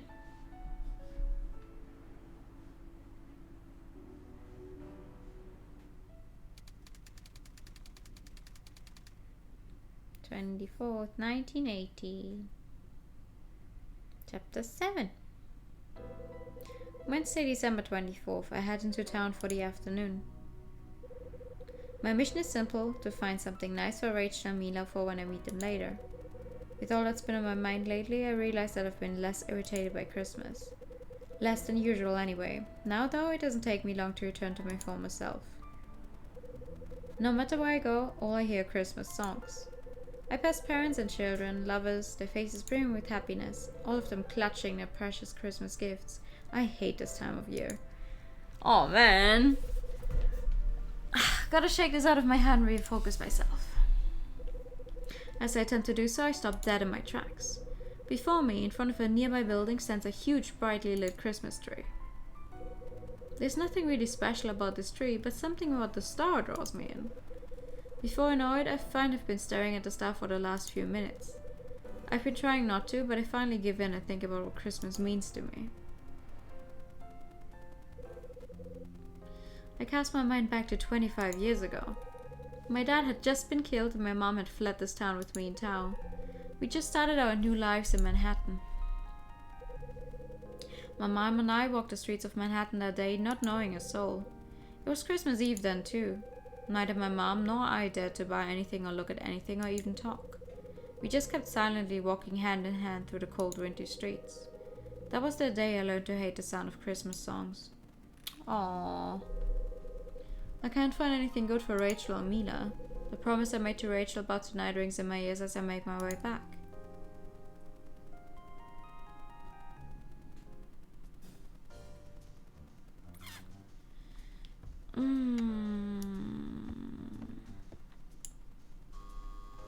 Hello? My buzzer suddenly sounds. Who's that? Who is it? Hello? Mila! Hello, Kyle. Are you on your own? Kyle, I wanted to tell you something, Kyle. Tell me something. What is it? Did something happen to you? Come in, we can talk inside. Baby! Baby, baby, baby. I'm sorry I wasn't here when you called in the other day, Mila. That's alright. I should have let you know I was coming first anyway. At least that's what Rachel said. She told me to call before I come and see you next time. I see. As far as I knew, we were planning on meeting up tonight. Rachel told you about dinner, right? Yes, she told me. Her smile is so adorable. She is. I love her. But the dinner's been cancelled. What? Got something better lined up? No, not me. Rachel. Oh. That's what I came to tell you, Kyle. She can't come and have dinner with us. Why not? I thought she was looking forward to it. She can't go because Ed's been taken to the hospital. What? When did that happen? Just this morning. There was a call from the hospital this morning saying that he'd been admitted. Rachel left shortly afterwards. Hello? Why the hell didn't somebody tell me about this straight away? Ed said not to. He was very clear about it. He said it was just the same old, nothing to fuss about. You don't get admitted to the hospital for the same old. Yeah, because he's an idiot. Kyle, what did he mean by same old? His heart, that's what. He has a heart problem. If he gets stressed, he gets these spasms in his heart. Hey, yo! He's been told 1,000,000 times to go to the hospital if he's not feeling right. Are you worried about him, Kyle? Damn right I am. His laid-back attitude about this really pisses me off. I can see. But with somebody as capable as Rachel nearby, I'm a little less worried. If anything happens, no matter how much Ed protests, Rachel lets me know. That's just what she told me too. If anything happens to him, she'll let you know. Glad to hear we're on the same wavelength. Anyway, I'm really sorry that we have to take a rain check on our meal. I promise I'll make it up to you once he's out of the woods. I'll take you and Rachel out for a meal then. Kyle, I have to go back to Seattle tomorrow. What? Tomorrow? You're already leaving? I've got to finish a picture. I have to get my winter project done as soon as I can. I sometimes think I take too much time with my pictures. The time just flies by. Can't be helped, I suppose. Huh? I wonder if that's Rachel. Can I answer it? Sure, go ahead. And now it's not Rachel. Hello? Yes, that's right. No? I'll pass you over. It's not Rachel, Kyle. Oh! Then who is it? I don't know, but it's a woman. The plot thickens. Maybe it's a mom. Hello? It's me, Kyle. Mom. Ha! I was right. Who was the girl answering the phone? Just a friend. I see. Well, it is Christmas Eve, I suppose. No, you definitely do not see. I'm happy for you, Kyle. No. Happy that you're not planning on spending the rest of the day by yourself.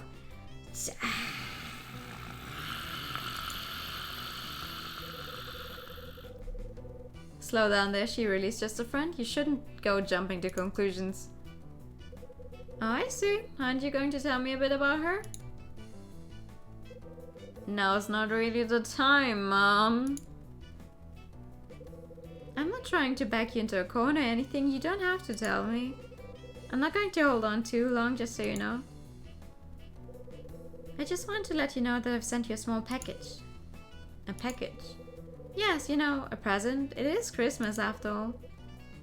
That's not like you, Mom. Didn't we agree that we wouldn't do all that exchanging gifts business? But it's a special year this year. This Christmas you're the same age as your father was. Merry Christmas, Kyle.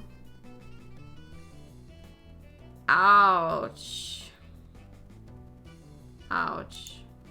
Ouch. Ouch.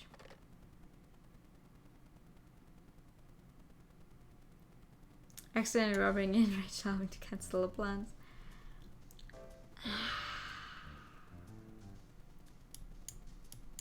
That's such a weird way to hang up though. Oh, congratulations, Merry Christmas. Now you're finally the age that your dad was when he died. Like, how, what? Mila, that was my mom on the phone. Your mom? Yeah. She's living by herself in New Jersey. She calls me from time to time. She lives on her own? What about your dad? My dad's dead. He's not around anymore. He passed away when I was 9. I'm sorry, I didn't know. Guess I never got around to filling you in on my past. Now I think about it, I don't really know much about you, Kyle. But you know pretty much all there is to know about me. Mila doesn't have any family. Instead, she has a huge blank space in her memory. She lost her mom in a plane crash as a child and was raised by her dad, who ran a gallery. Her dad got her mixed up in the incident at Hotel Dusk that caused her memory loss. After that, she spent the best part of 10 years in a coma in a hospital bed. By the time she'd awoken, her dad had been killed. Well, that is... Yeah, okay, thanks. That is, Yeah, I guess that's half the plot of Hotel Dusk. Kyle, yeah? Do you remember Christmas last year? Just about. You decorated a Christmas tree in the storage room of the hotel. It was so beautiful. Glad you liked it. I more than liked it. It was wonderful. I'll never forget how pretty it was. Whenever I think of Christmas, I have the image of that tree in my head. You know what? So do I. She's so cute. I just remembered, Kyle. Rachel gave me something to give to you. It's a Christmas present. She did? Yes. She got it all ready to take to the meal. But since we're not going... You better have it now. Ooh, thank you. I received a bottle of wine. Wait, why would you bring your own wine to a restaurant? Is that a thing? You bring your own wine to a restaurant? Place the bottle of wine carefully by the sink.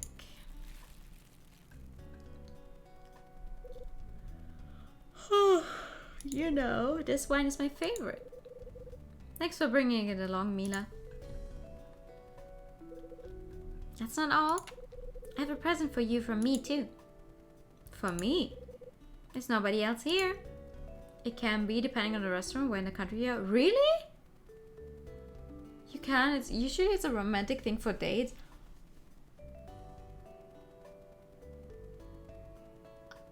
Okay. Huh. Okay. Interesting.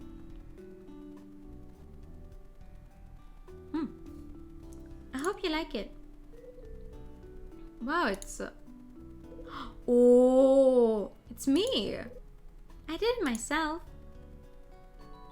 Whoa. You're a really great artist. I received a picture that Mila drew. Now that's what I call a unique present. I think you might have glossed over a few of my rough edges though. Mila's studying at an art college in Seattle. She managed to find something she enjoys and is really giving it her all.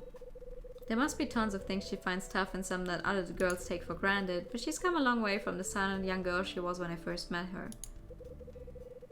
I'm sorry, but I haven't got anything to give you, Mila. I'll get you something next year though, I promise. I'm not sure I can wait until then.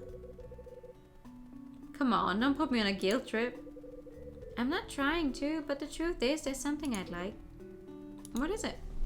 Have a guess. An arch college where they train evil archmages. Unlike the college where you would train good archmages. I'm drawing a blank. I've got no idea. I'd like a picture by you. A picture? Yes, I'd like you to draw me.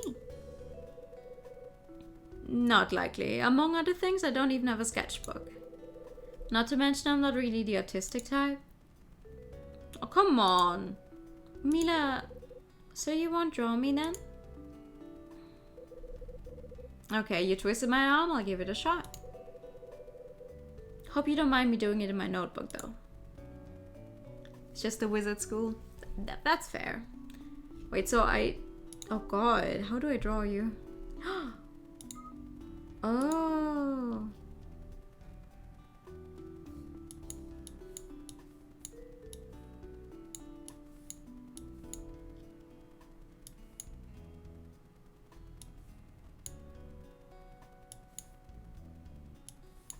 Please, I'm using a mouse. Don't do this to me.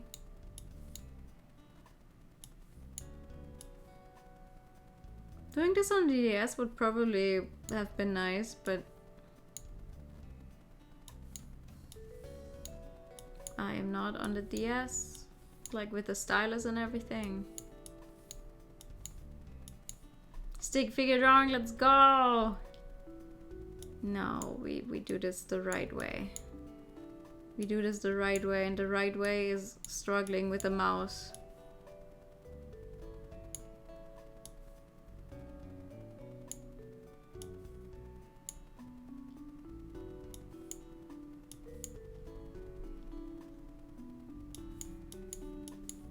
The right way is struggling with the mouse, as you do.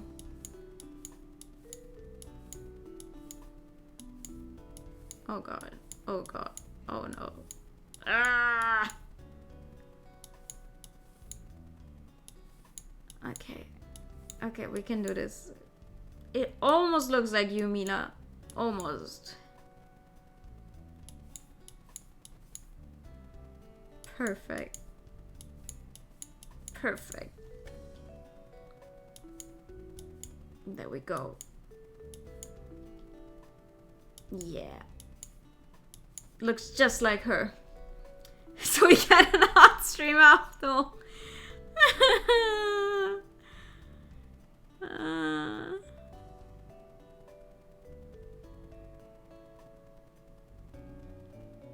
Alright.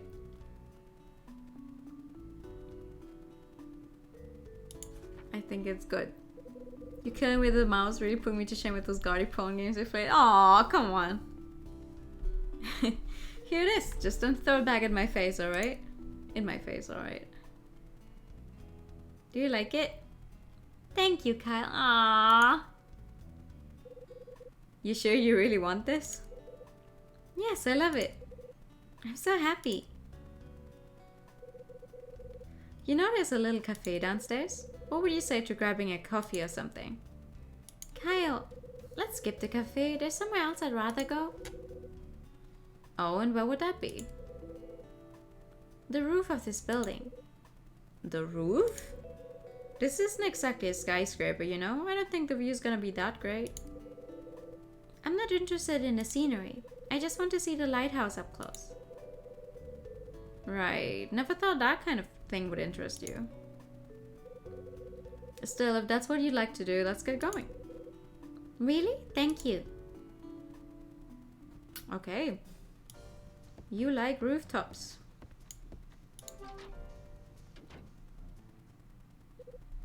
Mr. Hyde. Wait, who? Oh, Charles? I was on my way to your place to see you. Are you on your way out? What can I do for you? Surely you haven't forgotten. Kyle. Huh? And who's this you're with? Sorry, Mila, but would you mind taking the elevator up to the roof? I'll join you up there shortly. Okay. There she goes. We still have the key. Who's the person you were with, Mr. Hyde? She was very pretty. Is she your girlfriend? Bro!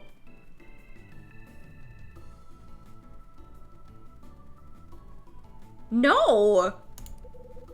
No, nothing like that. She's a close friend of mine. A close friend, I see. But forget all that. What did you want me for anyway?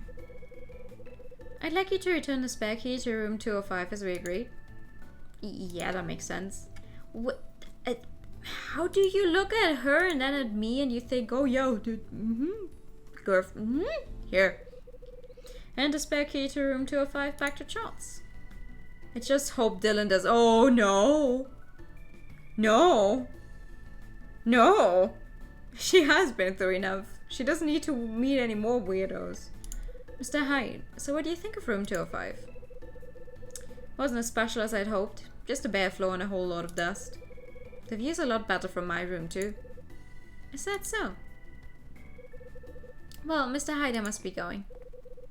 Charles moves away and out of sight. Bye-bye.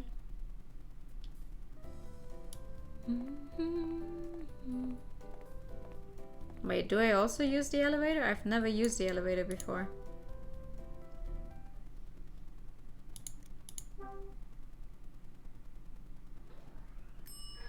Bing! Wow, you can sit down in this one? Is that a thing that you can sit down in an elevator? What the fuck? Rooftop. I pushed the button for the roof.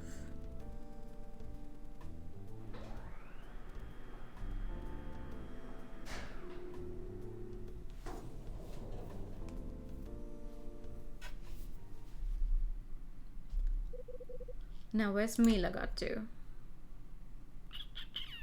That's a good question. Where's she? Oh, where is she? Mila. Oh, there she is. Never mind. Whew. What are you doing?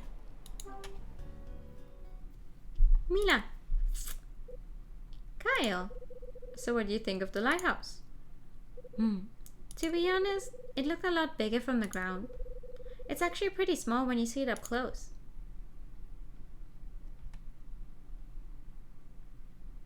I'd say that's still pretty big. Smaller than you thought, huh? Did I say something wrong, Kyle?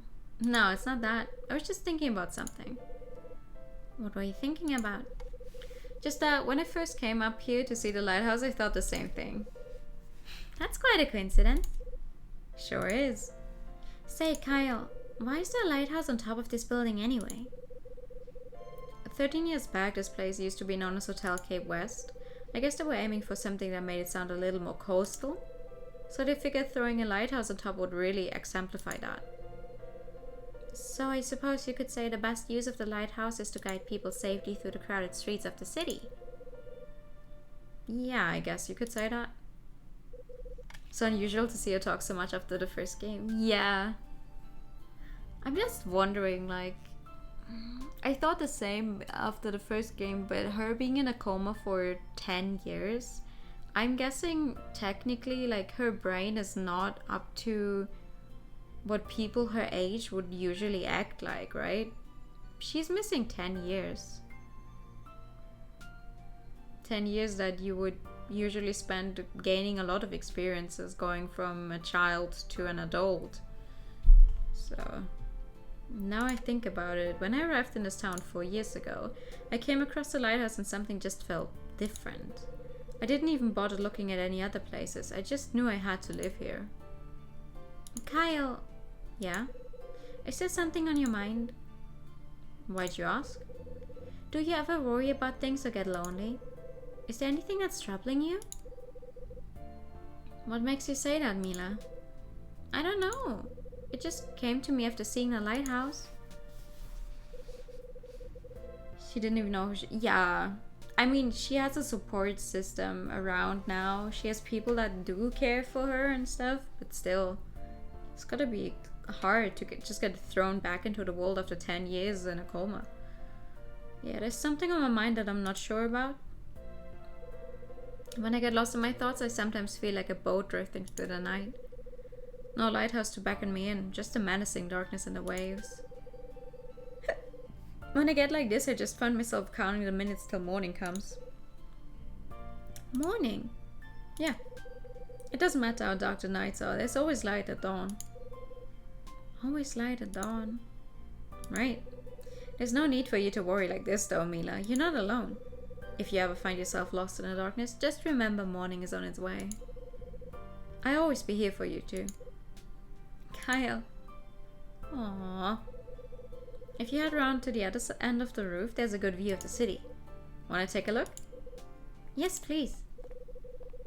Mila walks to the other end of the roof.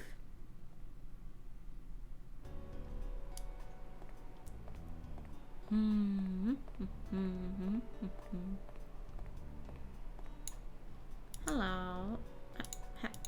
Let me talk to you. You can see the park from here. I can see it. I sometimes take myself over there for a stroll. I find my favorite bench and just sit there in a world of my own. From time to time, a black cat comes by too. A black cat? Yeah, I think he figures that I'm gonna give him something to eat. He's pretty cute with a star in his left eye. A star? Wow, he sounds cute. I guess I won't be seeing him anymore after leaving this place though. You're leaving? Yeah, I am. We've all been told to vacate the apartments. This building won't even be standing here next year. The lighthouse will be gone too? I'm afraid so. Oh, Mila, are you okay? It's just, hearing that's made me a little sad. Do you want to go back down? Yeah, I think I should. No problem. I'll come downstairs with you.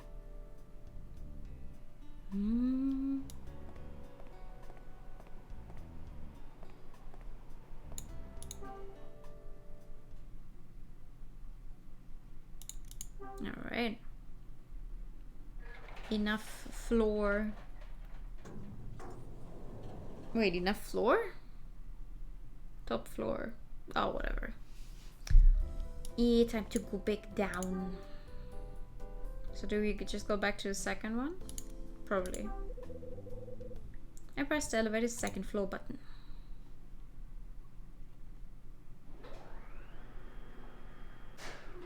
Oh. Huh?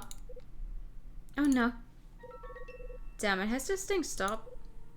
Kyle, I'm scared. It's nothing to worry about. It'll get going again soon. Uh-oh. Uh-oh. Uh-oh. Can we call for help? The hell? Oh, that's weird. The buttons aren't working. What are we supposed to do now? Ooh. I need to get someone's attention. Handyman Dylan time. Oh, fuck, you were right. Why would you say that? Huh? Could've sworn I just heard something. Must be going crazy. No luck. Someone might come if I keep making noise. I hope anyway. Oh no!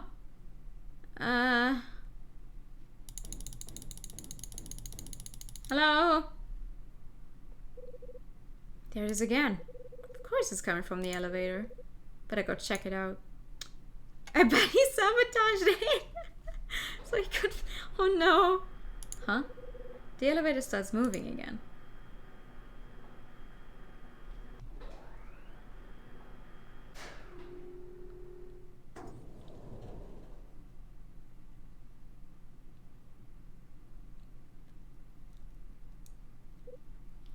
What? Dylan? Mr. Hyde? So you were making all that noise in the elevator just now. What's going on in there? We were on our way down from the roof and the elevator just stopped. It just stopped. Yeah, no warning or anything, hence the panic. After we banged on the door and shouted, it just started moving again. That'd be because I pressed the button. Obviously the external buttons are working. So I'm guessing that the ones inside are the cause of the problem. Whatever you did, it got the thing moving. Can't believe this happened so soon after the maintenance though, sorry about that. I'll get the elevator people on the phone later and get them to check it again. You do that. Just one thing though, a favor. Could you avoid mentioning this to Miss Petrus? If she gets wind of this, she's bound to kick up a fuss, you know what she's like. Sure, no problem. Okay, I'm going to contact the elevator people.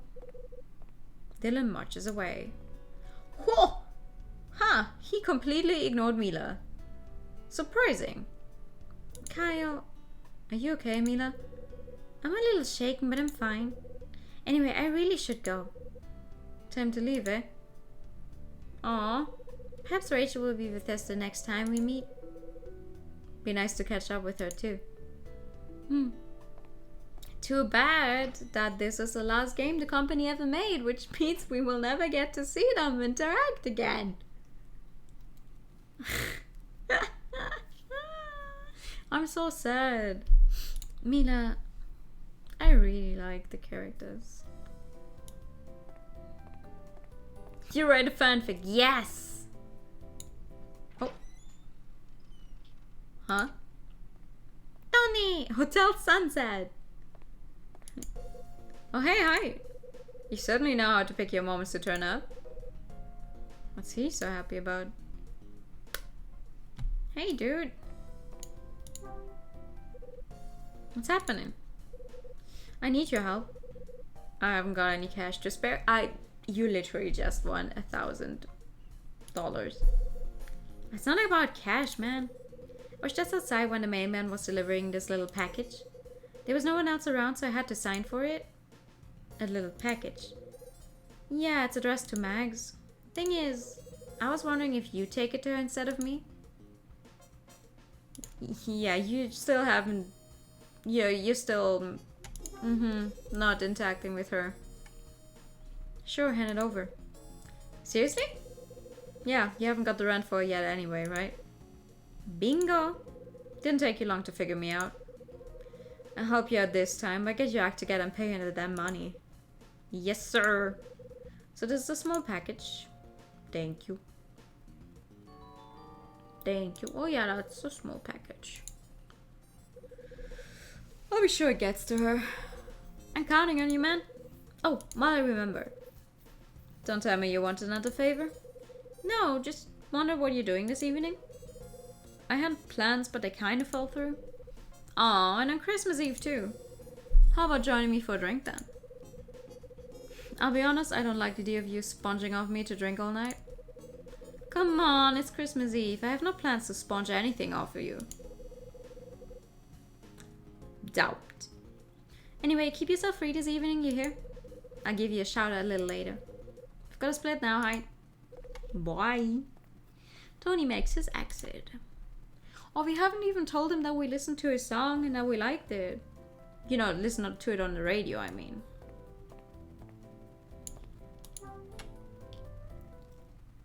Knock knock.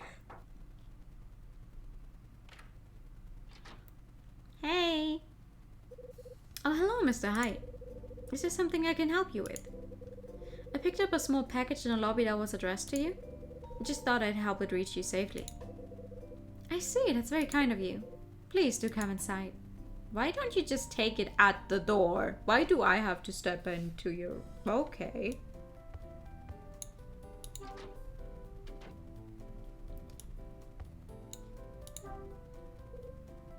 Miss Petrus. He. Where is it? Package for Max.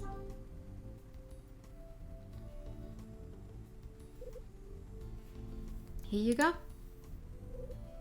Thank you. I wonder who'd be sending me a package. There doesn't appear to be a name for the sender. Oh. Miss Petrus. This package, it's... What is it?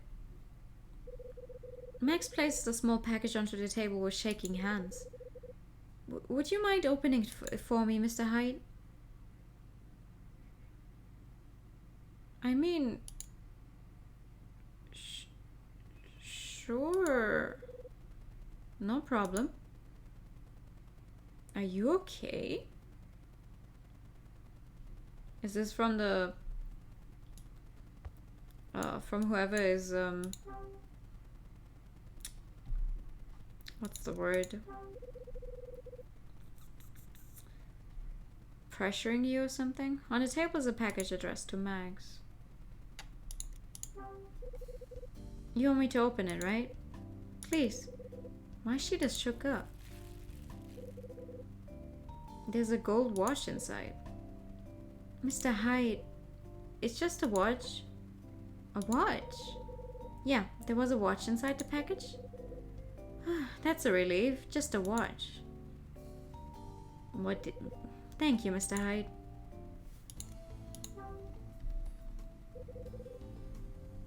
What did you think it contained?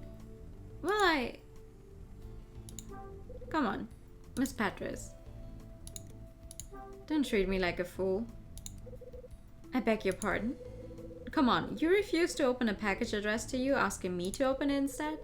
I think it's a little rude to just remain silent. It's not that, Mr. Hyde. Please don't think so badly of me. Then start talking. What do you think was inside? Hey, you can do better than that. I thought it might contain a bomb. So you wanted me to open it? While you were literally, like, listen.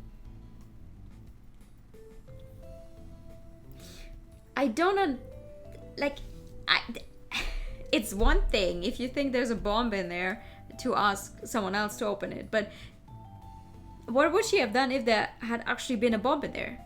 She was still very much in the same fucking room, right next to the package in the first place, so wouldn't gain anything from it. Would you be willing to die for me? Kyle will now die for you. Yeah, see, that's what I mean. She was this close to it still. Like, what's the point?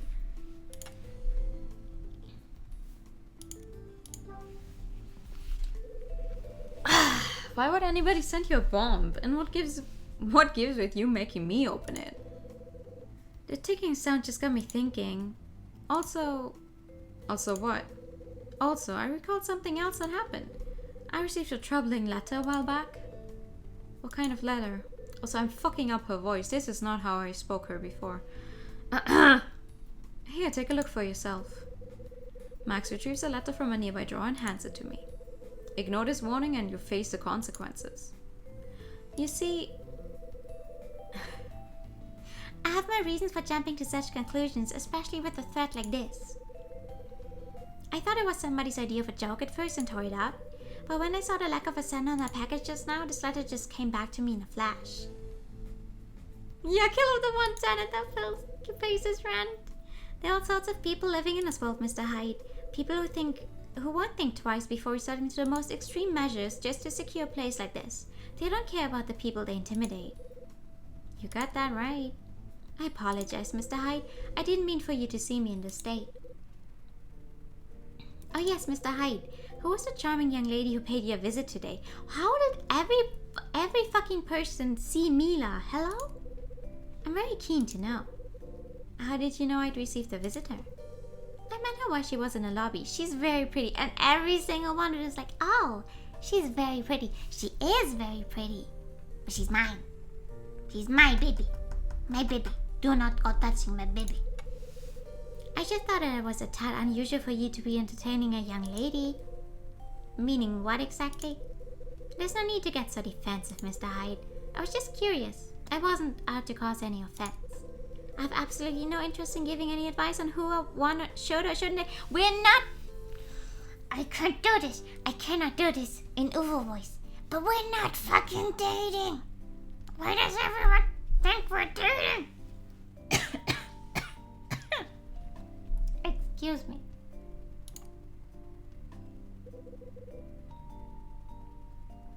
I think it's time I made a move. Please do not perish. Yeah, no. See, this is why I don't do it in the Uvo voice, because I can't be mad in Uvo.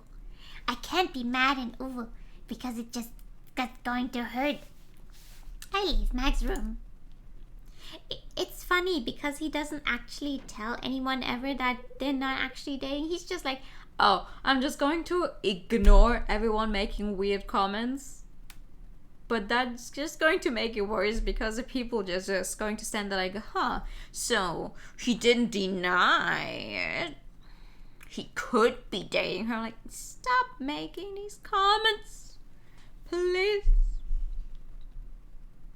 I'm curious about the way Max was acting just now. It's my pager. Of course it is. I better back to my room. If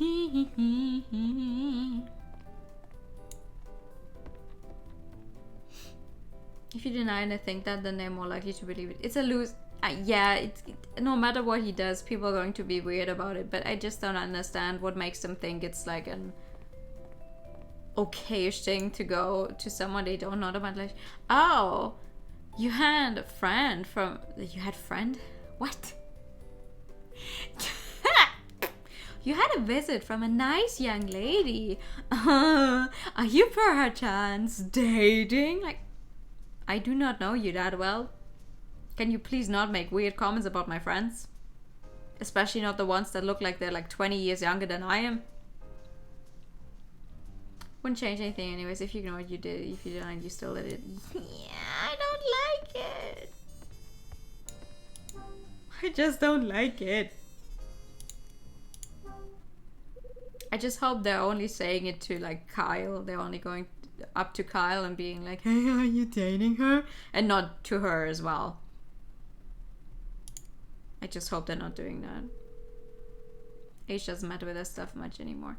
I still am uncomfortable though with them looking at Mila and going,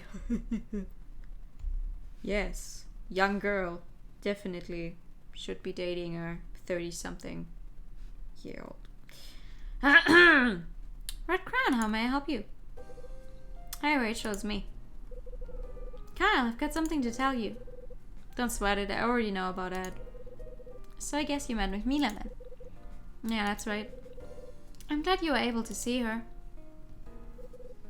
How's Ed doing? Things have calmed down now. He's saying that it's just the same old problem and we're all fussing too much. The doctor thinks different though. He said this time was significantly worse than usual. You think it's time I took a trip to the hospital? I don't think so, for his sake. You know why, right? He'll do anything to avoid letting you see him in his weakened state. Yeah, I know how he feels about stuff like that. Leave that to me, I'll take care of him. I'll go and check on him at the hospital again later. Just promise me that if anything happens, you let me know. Hey, Kyle. Yeah? Are you upset that we couldn't meet up this evening? I mean, this is an emergency. It's okay, we're going to meet up some other time. Of course it sucks, but it's not like he chose to have heart problems. Just as uncomfortable with somebody like Rachel. I just don't like people making presumptions. Yeah, no, it's understandable, but like, I don't know. Like Mila, just from her design, she looks extremely younger than the rest of the cast.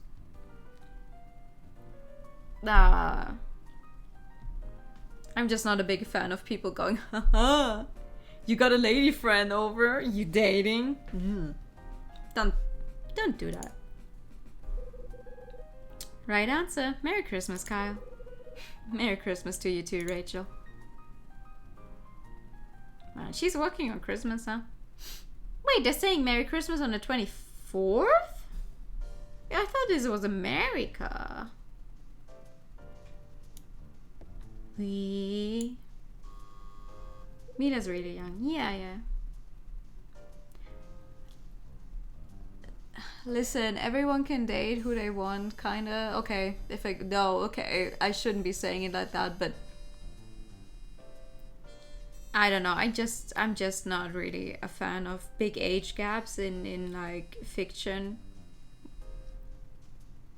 Like with Mila especially, I'm just not a fan because we know that she's extremely young still, so I'm like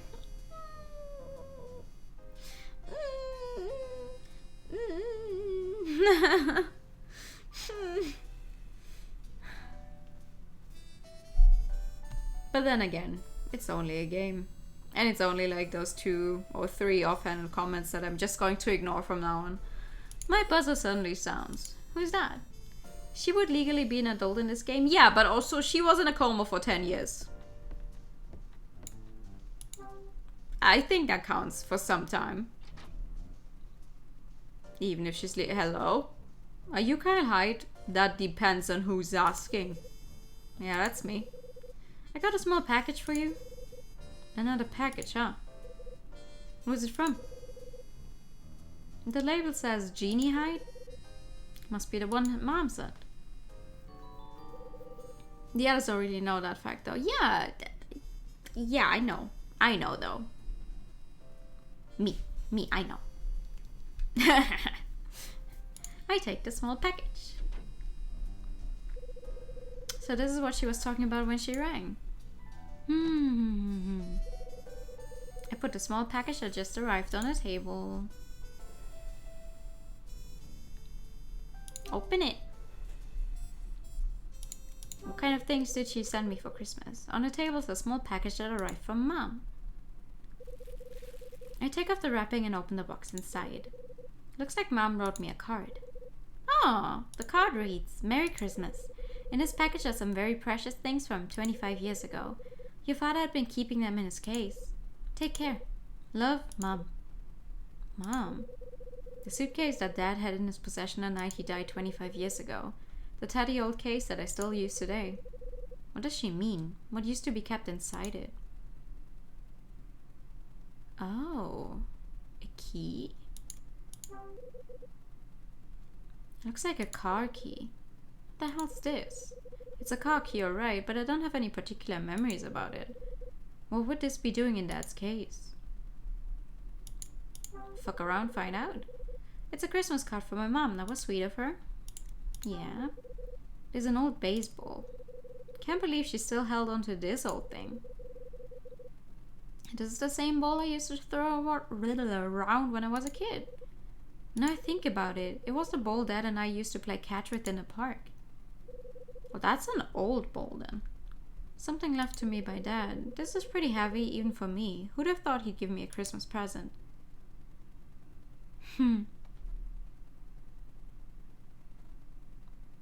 Interesting Christmas present though. Hi, here's 2 old things that your dad had in possession when he died. I feel like the mom is she's a little...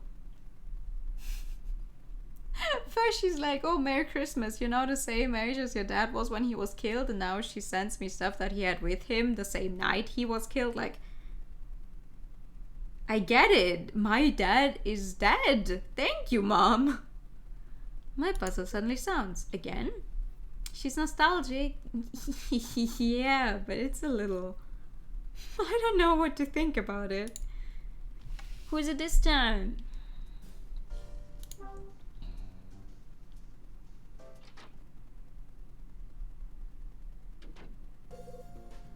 So you're here. Become your dad, Kyle. Die. Don't think about it. Tony, I've come to get you like I promised. Looks like we're going to be spending Christmas Eve together after all. Just the two of us. Just the two of us. Jeez, don't get too excited. Besides, you're the one who said you didn't have any plans. What's gone into you today? You seem a little livelier than normal. Well, that would be telling. Anyway, tonight's on me. You're kidding, right? Do I look like a comedian? You... Sometimes. I ain't joking. I'm settling the tab tonight. Just one thing though. I get to choose the venue and it's Lucky's Cafe. Livelier?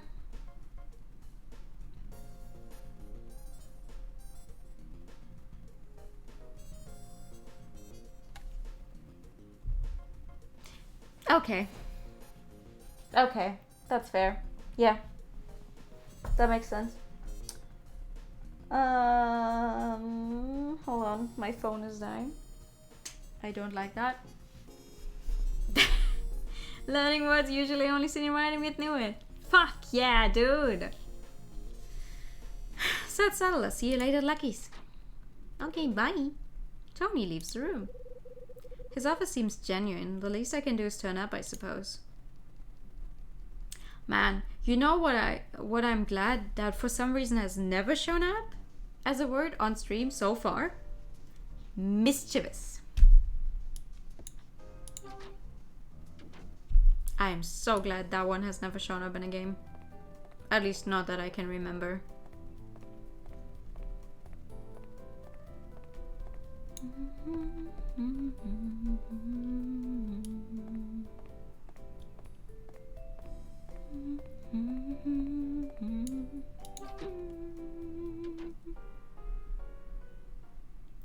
Oh, hello.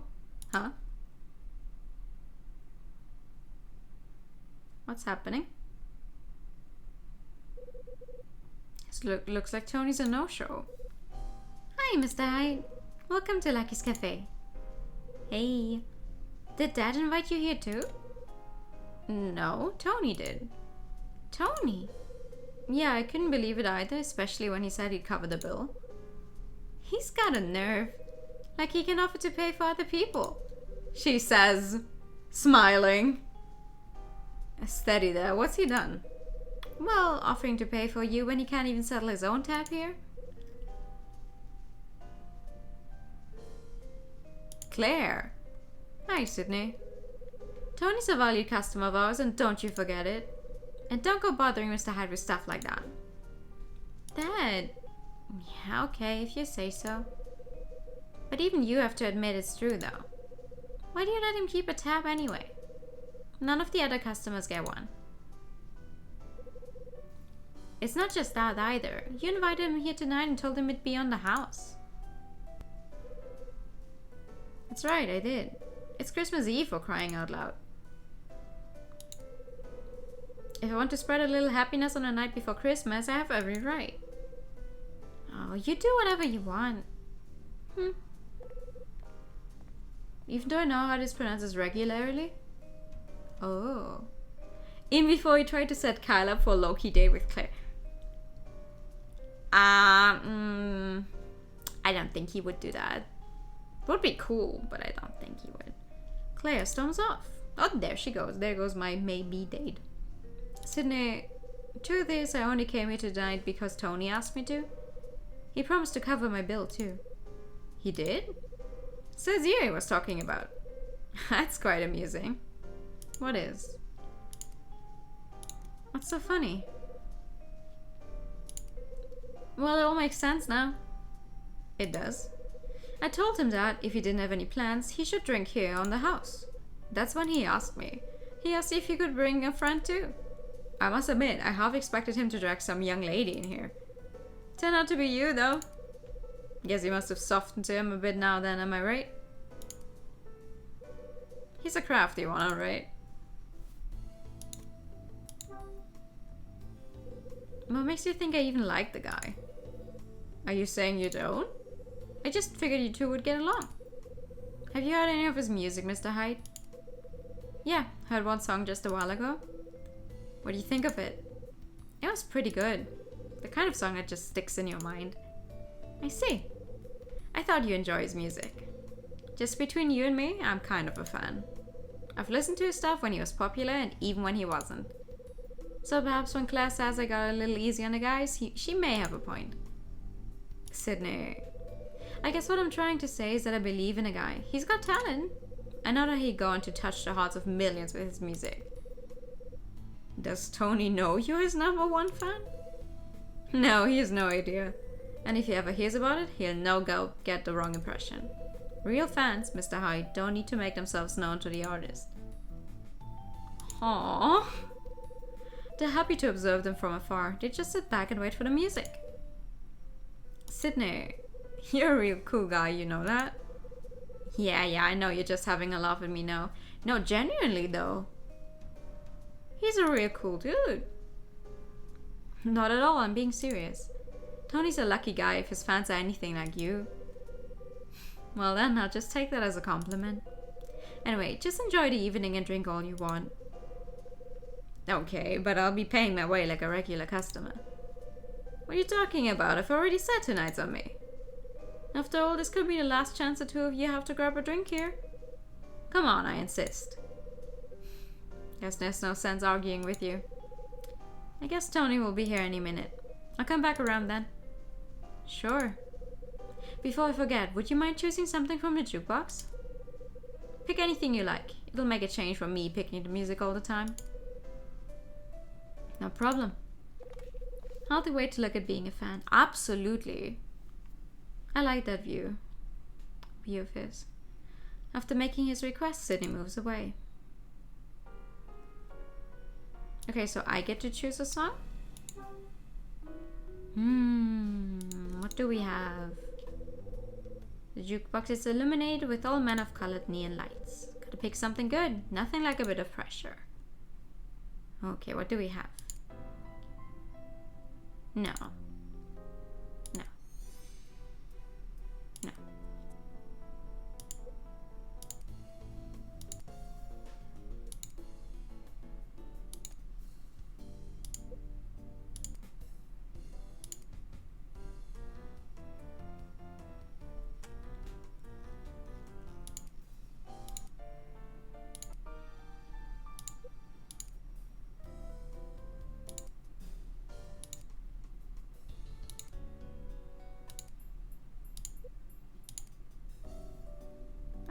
I mean, a drink in the evening would be fitting, though.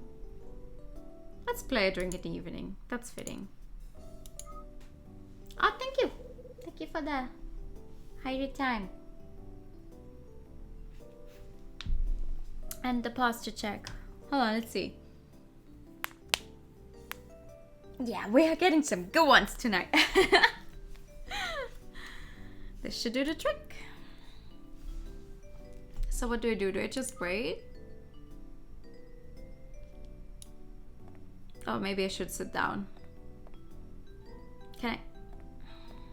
At my table? Maybe? No? Ah. Where have you been? Huh? Hey, hi. Hi, Tony. You're late, even though you were the one who invited me here. Cool. Different vibe in here than usual. Someone's picked some good music tonight. Me. Yeah, Sydney asked me to choose something. Right down to business. This is a night for hitting the drink. What will it be, Hyde? What are you having? Me? Well, seeing as it's Christmas Eve, I suppose the most obvious choice would be champagne. Champagne. Champagne. Pain. Pronunciation is pain. A few glasses of that and something swanky to nibble on as we go. Swanky? Swanky? Perhaps a couple of sips of that 20-year-old brandy too. Sounds like you've planned the whole thing. Pretty extravagant too. Champagne. Yeah. Right. Right. One day I will defeat you. And why not? It's Christmas Eve. Time to get a little wild. Sounds like you're serious. We love pain here. Do we? Maybe you should consider lowering the pace. You don't want to bankrupt Sydney. What? I heard about how he invited you down here for drinks in the house. So you knew all along? Yeah, I have ways of making people talk. Oh man, so I've gonna embarrass myself again in front of you. Don't take it so hard. What's a little embarrassment among friends? What? Did you just say what I think you said? Say what? Unless I'm already drunk. I thought you said something about us being friends. Yeah, I might have slipped out. What's so funny? Come on, did I suddenly become a comedian or something? I'm not laughing because you said anything funny. I'm doing it because I'm happy. You said that me and you were friends. Tony. Don't know what it is, but happiness seems to be in the air today. I feel like I've been giving a present from Santa. Has it really been that good? I mean, Kyle, you don't seem like the type of person to tell people, people you actually enjoy being around and enjoy being with, that you do enjoy their presence and you think of them as friends. You don't seem like the type of guy to do that. So you actually saying it out loud, I'm guessing that's pretty big for people. It sure has. Sydney offers to pay for my drinks and you declare that we're friends. Also, I just took a call from the director of the radio show that had my song. The director? He called you? Yeah, according to him, the fans were all over it. There's even been interest from a record label. Now I'm beginning to see what put you in a good mood. You see? This could even be my return to professional music. I am going to support you. I'm going to buy your albums. I'm going to... Okay, we didn't have that at the time. I'm going to stream your songs. That would certainly be a bonus. I can't say I'm not a little worried though. Worried? Why is that? I'm worried about the demo tape. The director told me he'd be happy to hand the record label a demo tape. Thing is, before he can do that, I need to put one together. Without any cash, how am I going to afford studio time? Yo, finger guns, hello! Good evening! If I had that, I'm sure I could knock together an awesome demo tape. So I'm worried that I'll blow my big chance just because I couldn't get enough money. Look, Tony. Would $1,000 be enough? Like... How you doing? I'm doing well. Thank you. Hope you're doing good as well. I have $1,000 I just won. Would those be enough? 1,000? Yeah, with that kind of cash I could put together something that would blow their minds. If that's the case, why don't you take this?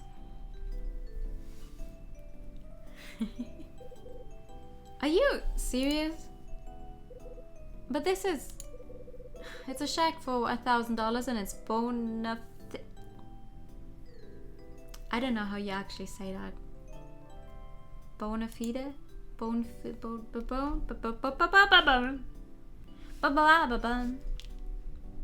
Look at Harry the Christmas spirit. Take it. Hold on. I can take this, man. Sure you can. Do what you said. Put together the demo tape and knock him dead. But what if the tape doesn't make it? Bona fide? Fide? Bona fide, okay. But what if the tape doesn't make it? Lay off the modesty, it doesn't suit you. Got it, yes, okay, thank you. Learning how to pronounce English words with Newer. This is your chance to get back in the saddle. I know, but still. Listen, Tony, you need this money, right? There are fans out there waiting for you to get your ass back into gear. Besides, it's not like this is my life savings. I won it in a quiz. Just take the damn thing. And you're sure about this? Never been surer. Surer? And you'd better make it disappear before I change my mind. Done. You're the man, Hyde. He could pay off his rent with that money. You even get pats for doing it right. I see this as a woman. That was the plan all along. Like they never learned to pronounce pawn as in pawn shop without it sounding like adult entertainment media. Pawn shop. Pawn shop. Pawn shop. Pawn. Pawn. Pawn. Eh. Kai was going to use that money to pay for everyone's rent that's still owed. Kinda. I mean, maybe that's an option. I don't know. Maybe if we, you know, we could probably not have given the money to him right now. Maybe there's another thing where we could have spent the money on, but it's a done deal now. You're the man, Hyde. You won't regret it either? I'm not gonna waste this chance. If you do, you have me to answer to. So you're ready for a crazy night together with me, Hyde? Until you said that, I was. I'm pretty sure you're gonna be passed out and on the floor before me, though. We're just two guys drinking together on Christmas Eve. What could possibly go wrong? Yeah, Hyde, if... Yeah. If you took this situation without the rest of it, you could put it in so many different situations. There could be a lot of things. You just jinxed it. Yep. Tony deserves to be happy. He does. That's what I'm talking about. Tony, you two sure can make some noise even without any drink. Well, Sydney, it's only gonna get louder. Yeah, I gathered that. No sense in going hungry though. Food's on the way. Shouldn't be too much longer now. You're just trying to slow us down. Not at all, but I will say this. You've got the entire night, so why rush? Plus, while the two of you are waiting for food, you could play a game of billiards. Sydney leaves us to ponder his words. Well, you wanna play? Sure, why not? Oh man, I wanna go play billiards. I haven't done that in years. And it's on. The last time I played billiards was actually at a wedding. Like just for a little while. So, damn. So you're some kind of hustler or what? Back in the day, maybe, but it's been a while since I played. How about you? I'm not bad, I play a bit. A bit, huh? How about we make a proper game out of this? Now you're speaking my language. How much you wanna lay down? Good question. How about if I win, you sing one of your songs? Sing. Here. Yeah, make it a song I heard on the radio the other day. I'd like to hear that again. It's a deal. If you win, I'll do a live set. But if you lose, I'm gonna make you buy me a glass of this place's best beverage. Fair's fair, you're on. Now that's a deal, and there's no going back on it. Looks like I'm finally gonna get a taste from Sydney's secret stash. Save that kind of talk for if you win. Oh god. There's also words like envisaged or albeit that I may or may not have been mispronouncing my entire life because I've heard pronunciations that sound alien to me but may in fact not be wrong. Oh, I mean, I think I'm right about albeit, but I have no clue about envisaged. Like, these would be my guesses, but... I'm alright at billiard. I don't know, like, the full rules. The only thing I've ever done was just like, okay, you pick one... Like... What is it? Which numbers you need to put in, and then also the black one is the last one to go in, because you lose if that one goes in during the middle of the game. That's all I know. So we're gonna play this. How about a break shot? Break shot. Yeah, the rules are simple. Hit the cue ball into the rest and sink as many as you can. Just be careful you don't sink the cue ball, then you get a big fat 0. The person with the highest number of balls potted is crowned the winner. Oh, so it's a one-shot match? You could barely get the balls to move. What? Did you not hit them hard enough? Exactly. How does best of 3 sound? The first to score more than 1 wins. I got it. Are you ready? Yeah, let's just go for it. Yeah, prepare to lose. I'll go first then. Break a leg. Must not have. I think it was like 40 when I tried it. Oh. I think I channeled my anger into them and just fucking went at them. You have the accuracy of a blunderbuss firing through a tornado. I have no clue what a blunderbuss is supposed to be, but I understand. No need for luck when you're as great as me. Ooh. You can relax, hi, this will be over in a minute. Oh, okay. Okay. So you got 2 in. I wasn't really paying attention, yeah. You're up. Blunderbuss is vaguely speaking the shotgun's predecessor. Oh, okay. Okay, so how do I do this?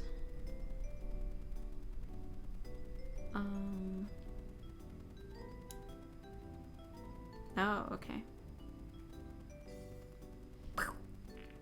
Oh, fucking hell!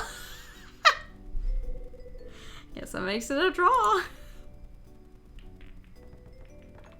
Oh, he got 2 in. Again. Was that a mega shot or was that a mega shot? Try beating that. Fuck off, dude.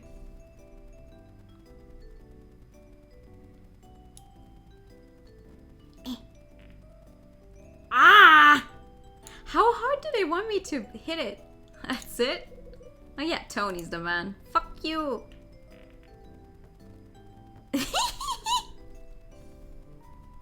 Okay. I wasn't really paying attention, yeah. How do I hit it harder?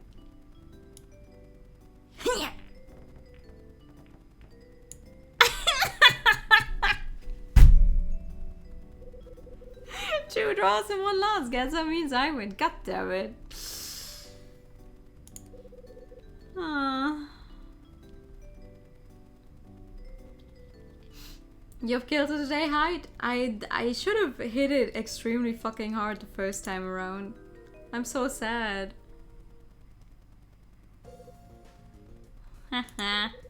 Hate to rub it in, but I beat your sorry ass. Yeah, guess I'm not as good as I used to be. Perhaps the smuggest grin in this whole game. Kinda, yeah. You two seem really focused. How's it going? I just lost. Hey! What's everybody doing back here? Tony and I are having a little friendly competition. That looks like fun. Can I join in too? You can count me in as well if you think you're up to the challenge. Okay, time for me to take a break. I'll leave the rest up to you. If you need me, I'll be having a drink at the bar. You won in our hearts. Aw, thank you.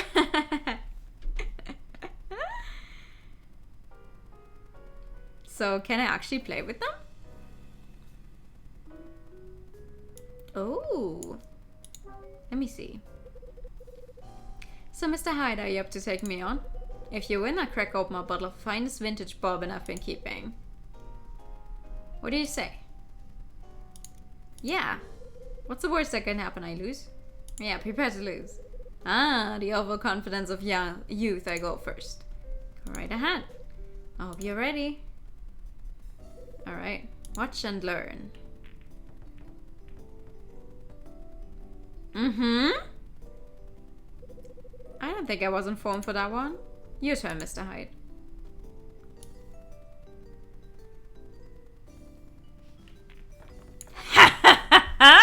Fuck. I got the black one in as well. Damn it. Incredible shot, Mr. Hyde. And the first round goes to... Wait, what? I thought we... Oh, no, wait. The cue shot. The cue ball is not allowed to go in. Suck it.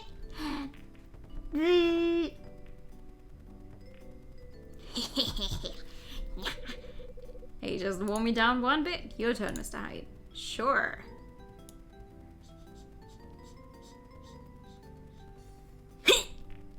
Oh, fuck. God damn it. I'm sure you can do better than that. Fuck you. Oh, he got 2 in? 2. 2, I think. I want that bourbon. No! There was only 1. Damn it. Hello! Hi, Leary. Good evening. Haven't played much billiards, have you? Fuck you. I smoked your ass in the first round. That's a victory for me. Looks like you've got plenty of practicing to do before you have a chance of beating me. That means you'll be sticking to the more reasonably priced drinks tonight. Yeah, no need to rub it in. Anyway, I'd better head back to the cafe. See you later, Mr. Hyde. How's it going? It's going well. It is going well, but we keep losing at billiards. Let's see. What will you say to a friendly game against me, Mr. Hyde? If you win, I'll make you a wonderful meal you never forget. So, shall we play?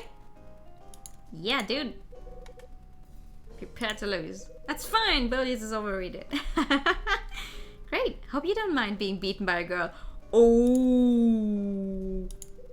Do your worst. Just so you know, I'm not going to go easy on you. Yeah, I start us off, okay? Oh, she looks really focused. Going to, it's going about as well as it can be while getting destroyed in billiards. Yeah. Your turn, Mr. Hyde. All right. Watch and learn.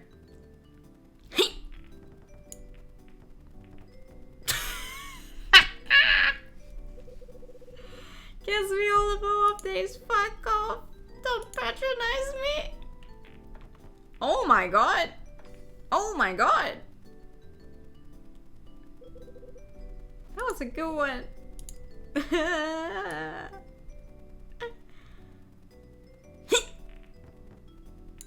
Are you fucking kidding me? How did I manage a straight winning round for me? I guess I'm a bit competitive. Oh wait, you already win just because... Oh yeah, wait, yeah. Sure, best out of 3.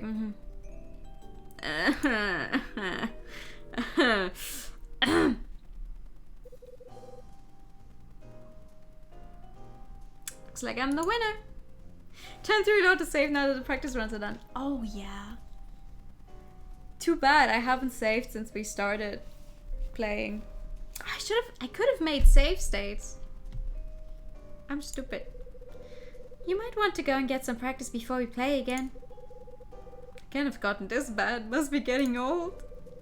Unfortunately for you, you won't be tasting my extra special food tonight. No need to worry though, I'll still bring you something yummy. Okay, I better head back to the bar. Catch you later, Mr. Hyde. God damn. I mean, we still get tasty food, it's okay. Oh, these are the toilets. No, I wanted... Wait, how do I leave the billiards room? This way.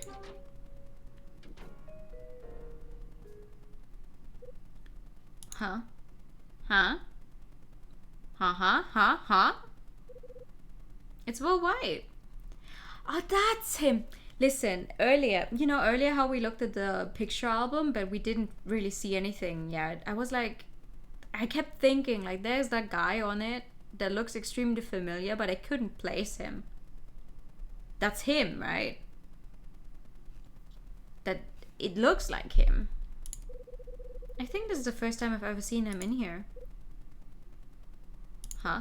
Is he looking at me? As I briefly make eye contact with Will, he reaches out to the glass on the counter and drinks the contents down in one. After that, he steals another glance at me. Well, hello there, Mr. Hyde. Are you by yourself? Not this time, I'm with a friend. That's a shame. I thought perhaps I could join you for a drink. You remind me of those really mean English slash math teachers. Maybe history. Maybe also a history teacher. That will really get on your case. Like if they ask you a question and you weren't listening or you just don't understand it, like, oh, why are you never paying attention in my class? I explained this 5 times already. He seems like that type of guy. I know he's not a teacher, but that's the vibe I get from him. Oh, you did you? Yes. In fact, I've been waiting for the opportunity to have a drink with you for some time. Tell you what are you having? Maybe we could have just one drink together? Yeah, okay, I mean, you want to drink with me? I certainly do. I have a feeling we've got a lot in common, you and I. I hope not. What makes you think that? Well, for one thing, I heard from Dylan that you're a salesman. Beginning to catch my drift? Just because we share things in common doesn't mean we'll get along, though. Something funny? Not really. It's just that reaction was precisely the sort of thing I expected. You got me all figured out, huh? I do believe I have, Mr. Hyde. You're stubborn and selfish and like everything to go your way. You have a distinct inability to read the emotions of others and are outspoken. And you have no qualms about ordering other people around. And you have no sense of distance, and you're talking my ear off about things I don't even want to hear. We don't even know each other. Also, you're not my psychologist. Don't try to analyze me. But you're keen not to let others learn of this trait as the world travels fast. In short, you have a very tiresome personality, says the guy who's psychoanalyzing me on Christmas Eve in a bar. Tell me, Mr. White, do you normally run off at the mouth this much, or is it the drink speaking? Hope you don't talk to your customers this way. I'll let you guess, shall I? To be honest, I couldn't care less. Oh? You see, it doesn't matter to me which it is. I've already decided that I've got far better things to do with my time than talk to you. Especially seeing as this is Christmas Eve and I'm trying to enjoy myself. See, Kyle knows exactly what I mean. I'm sorry you feel like that, Mr. Hyde. I was hoping we could spend a while delving into some philosophical conversation. I'm willing to bet you come to regret refusing my offer to talk. Anyway, I must be on my way. Yeah, you better fucking go. Bruh. Will slithers off. Who the hell does he think he is? Well, I mean, his name is Will Wide. Delve into your glass and shut up. Yeah. Da. Are we drinking or are we not drinking? What? Huh? Betty! I know it's technically still a day early, but Merry Christmas. Listen, if you were in Germany, you would be fine. We say Merry Christmas on the 24th. Betty! Oh, hi, Tony. Looks like my leg's really in today. I didn't expect to see you here. I thought you said you had plans this evening. Yeah, I did. I had lots of them, but they kind of disappeared. Is that so? Well, you hear though about the present I promised you before? It's okay, Tony. Besides, I'm more interested in having a few drinks. How would you like to join me? It'll be my treat. Yo! Would I ever? Typical. First sign of some skirt and he's off like a flash. I'm sorry, Hi, but you know how it is. I really don't. But don't mess this one up. Got it.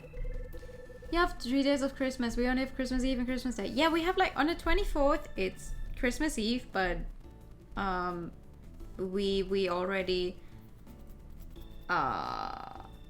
like the presents and everything, all of that happens on that same evening.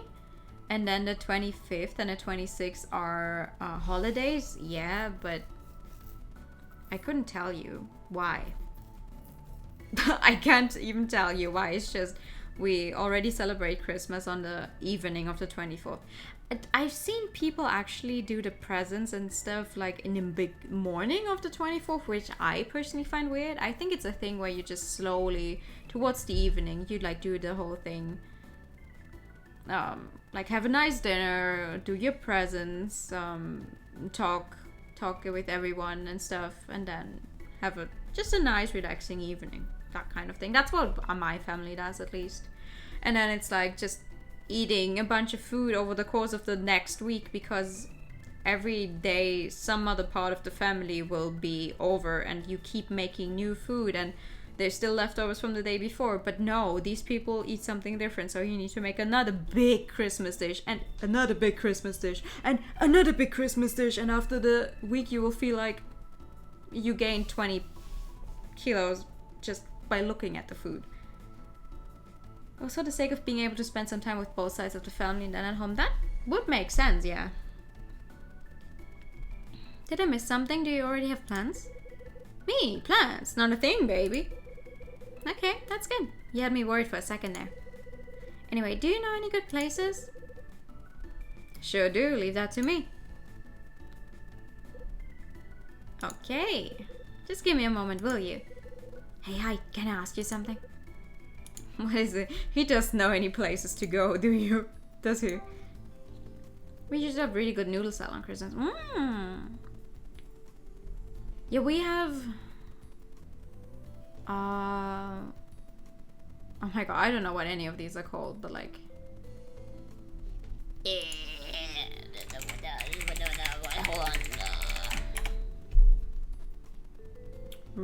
pork roast?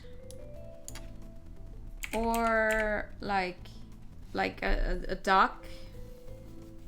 For one of the days, depending on which part of the family comes over.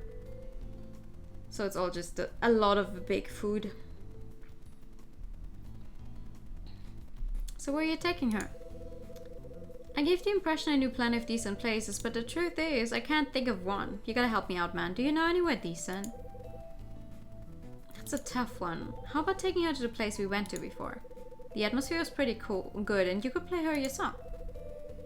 True. Plus I've got a tab running there too. Thanks, Hyde. I'm gonna take your advice and head there. This is your moment, Tony. Don't mess it up. You might not get another one. I hear you loud and clear. Okay, let's do this thing. Tony leaves the cafe together with Betty. Goodbye. Here's hoping. That Tony's got a nerve. I was going to let him spend the evening here in the house. Guess it just leaves me and you to enjoy the evening. Guess so. Time for some drinks. Oh, Mr. Hyde. Claire, your food's ready. But where's Tony got to? He got a better offer from Betty, I'm afraid. Haha, a better offer from Betty. What? He left without even tasting my delicious food? Forget about him. He's not worth it. I'll give you this. That food sure does look good. So good, in fact, that I think I'll take care of Tony's portion too. Haha. You will. Better than wasting it. Thanks, Mr. Hyde. I hope you're ready to enjoy your special Christmas Eve banquet. Thank you. I'll bring it over to your usual seat. Thanks. What do I get? What do I get? It sure smells good and I'm starving. Sorry for the wait. Here you go. It's bourbon and roast chicken. Ooh, roast chicken. The bourbon's the same one you usually order, Mr. Hyde. The roast chicken is fairly standard, but I basted it in a special sauce. Sounds delicious. Well, I sure hope it is. Enjoy. You are so cute. Claire leaves the food and drink on my table and moves away. There's a glass of my usual drink and a plate of roast chicken on the table. That smell sure is fantastic.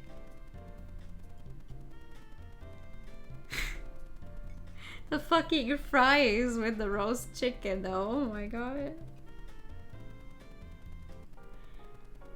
I mean, roast chicken can be Christmassy, oh my god, I'm so sorry.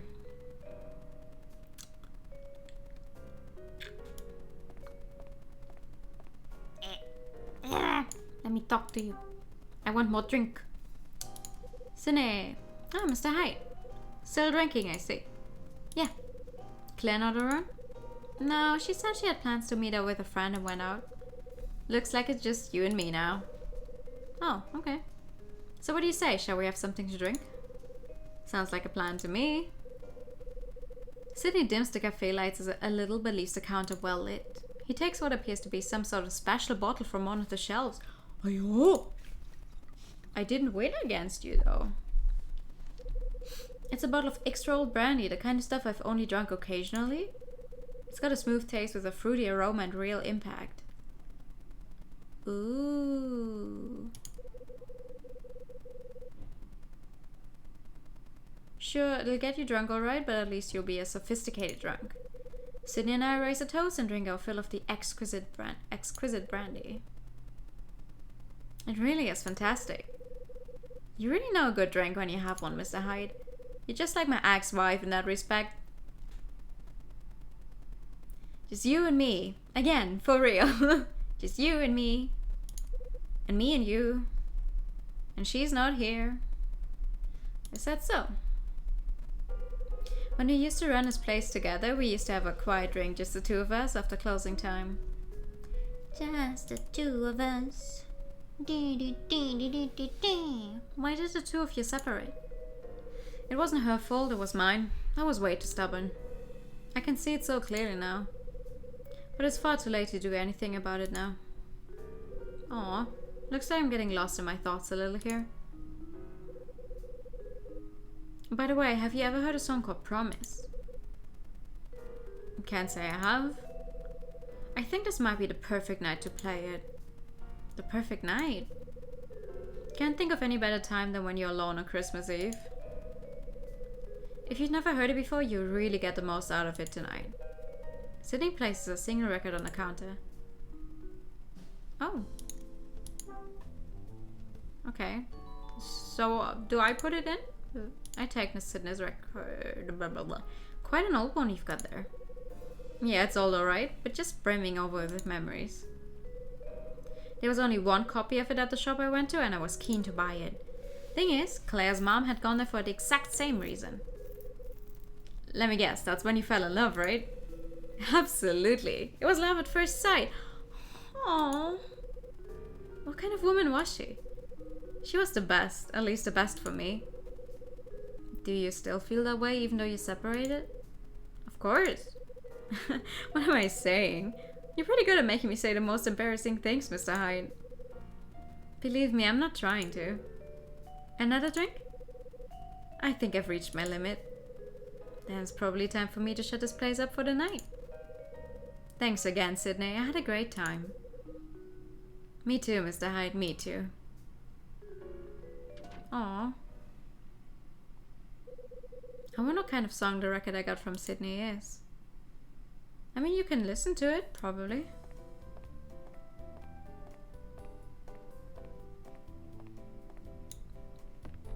We have a record player.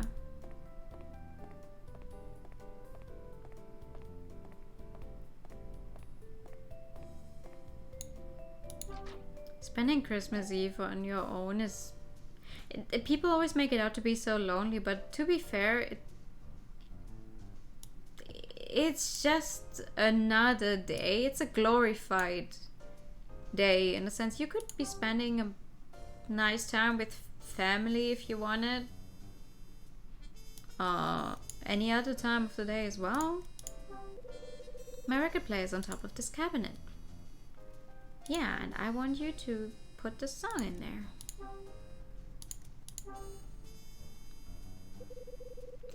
Maybe I should give Sydney's record a listen. But I mean, obviously with Christmas being Christmas, it's like a socially acceptable time to spend time with your family because most people will have time off during those few days, blah blah blah.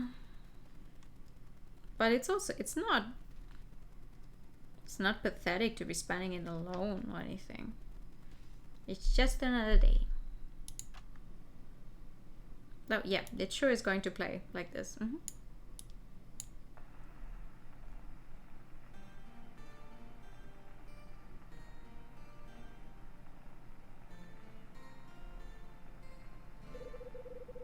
So this is a song that means so much to Sydney. The whole present thing. If I want to give something to someone, I don't need a specific day for it. Exactly. That's a really nice song.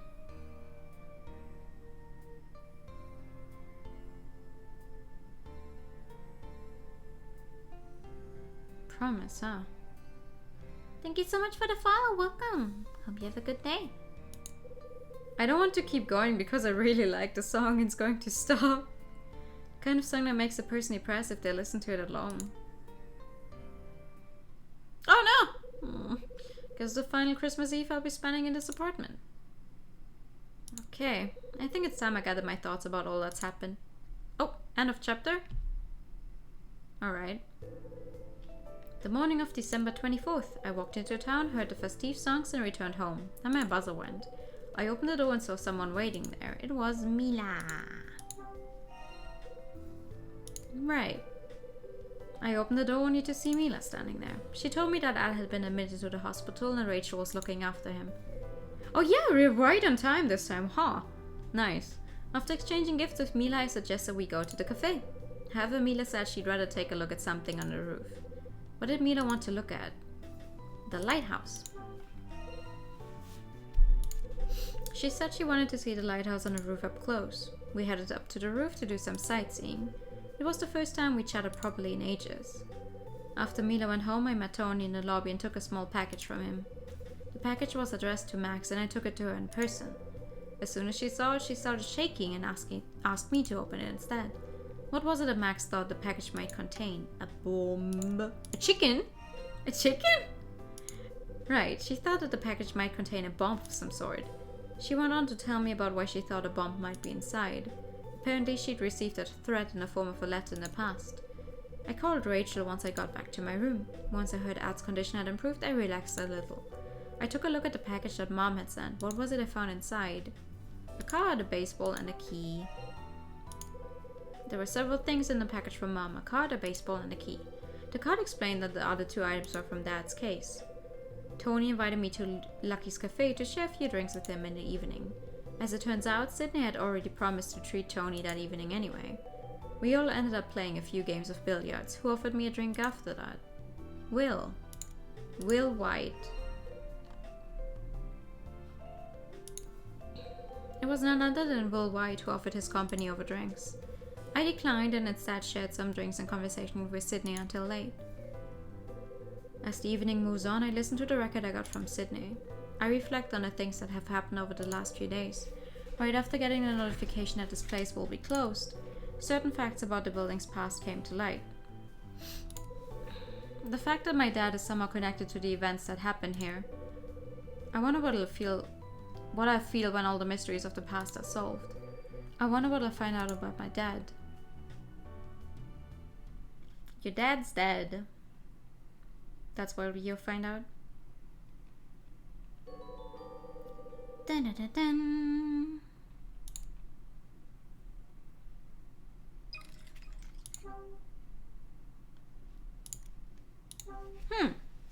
Nice. I like that these two chapters were like definitely like timing wise really nice. You love the novel mechanic? I have to check that out. I have to check that out once I'm actually done with the game.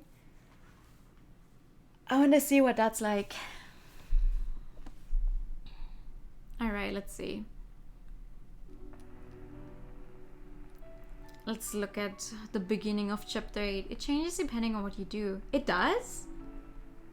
Oh, cool. So it actually tells you the story depending on where you go. There's a total of like 30 30? Wow. I definitely have to check that out and see what it's like. Nice. Okay, cool. Thursday morning, December 25th. Waking up doesn't feel so bad this time. I can still feel some drink from last night sloshing around in my stomach, but as I drag myself out of bed and feel a draft of cool air, I soon feel better, like I can actually face the day. I open the blinds and stare out of the window. The rain that was pouring down during the night must have stopped sometime this morning. The sunlight beyond the window is dazzling as it reflects off the leftover droplets of water.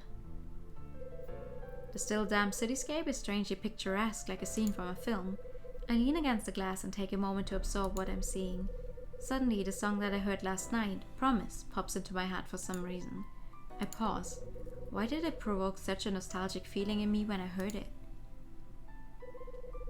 Then the realization hits me. I must have heard it somewhere before. Yeah, that's usually the case with songs that sound extremely familiar. After putting on some clothes, I slump onto the sofa. Listen, what I don't understand is why he puts on the suit if he's going to sit down on the sofa again anyway. Just stay in your pajamas.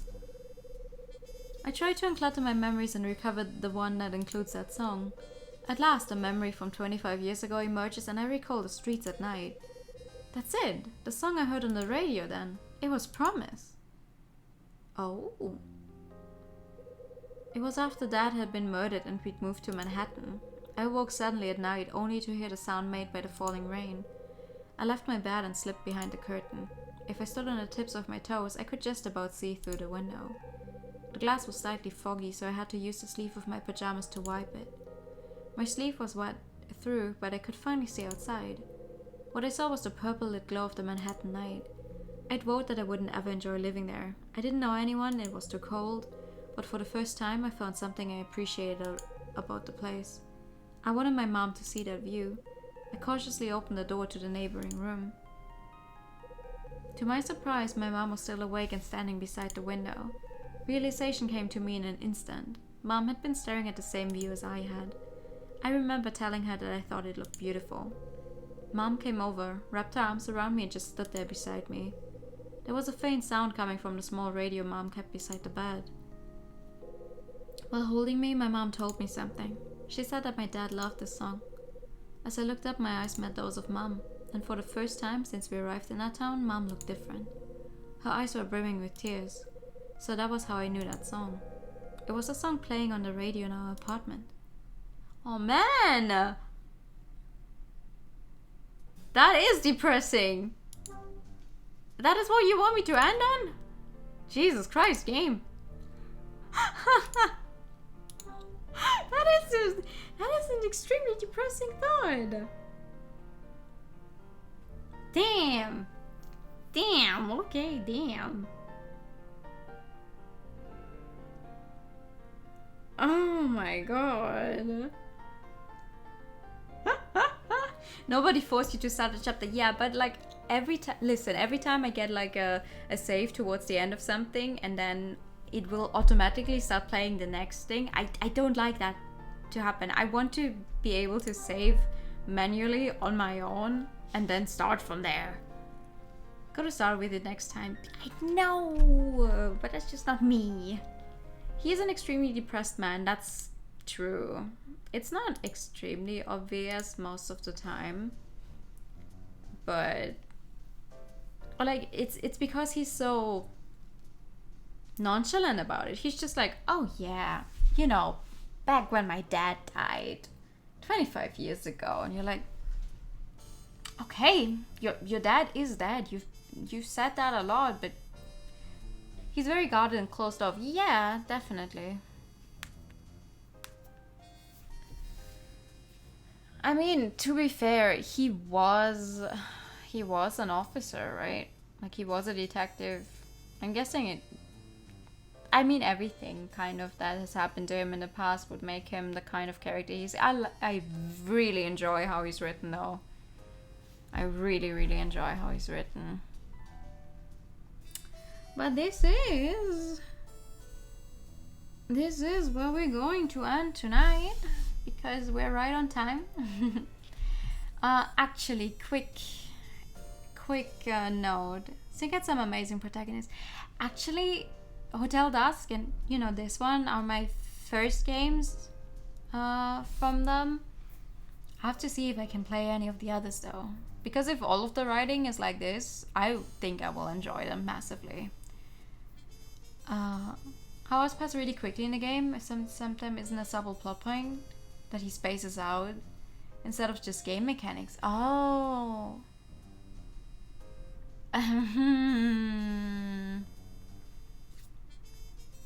Not sure if they wanted to make it a point, but it's a cool idea.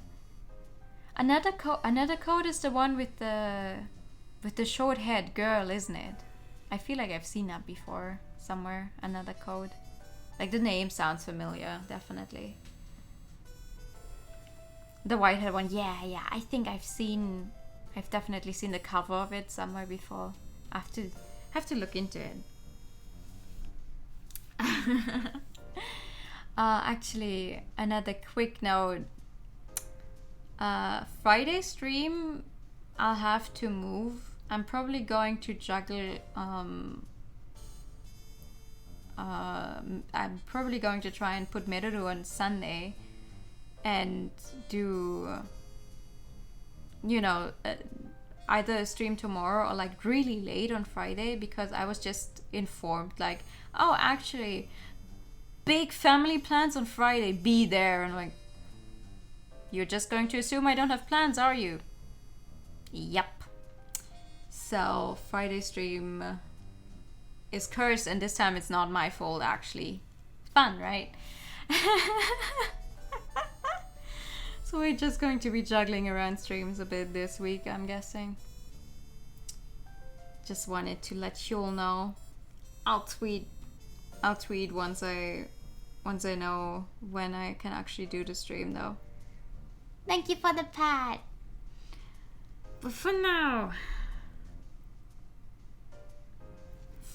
it is time. It is time to. Universe just doesn't want Middle to end. It really doesn't. It's like, hey, you actually get someone a game for once. Now you don't get to play it for another 3 weeks because fuck you. Thank you for stream. Looking forward to the end of the game. I think it has 10 chapters, and we're in chapter 8 now. So I think it's going to be like 2 more streams. 2 more streams probably. But yeah, we're getting there. Thank you. We're going to go. You're new arrived near the end, but thanks for seeing. Aw, thank you. Hope you enjoyed your time. We'll be streaming the rest of it soonish. Like listen, you know what? I think I'm just gonna try and do a stream tomorrow if I can fit it in. We'll see about it though. For now, let me... Oh. What the fuck did I just press? I don't know what button combination that was. Anyway, let me set up a raid. We're gonna say hi to Shah. Shah, who's doing a very cursed Super Seducer. Super Seducer, which is an experience. I've seen a little of that before and I was like, what? But I haven't been able to say hi to Shah in a long time, so I want to say hello. Here we go. Here's the raid message. Thank you all so much for coming as always. I wish you all a very, very good night. Let me give you the ending song. There we go. Thank you so much for coming. See you all soon. Good night. And bye-bye.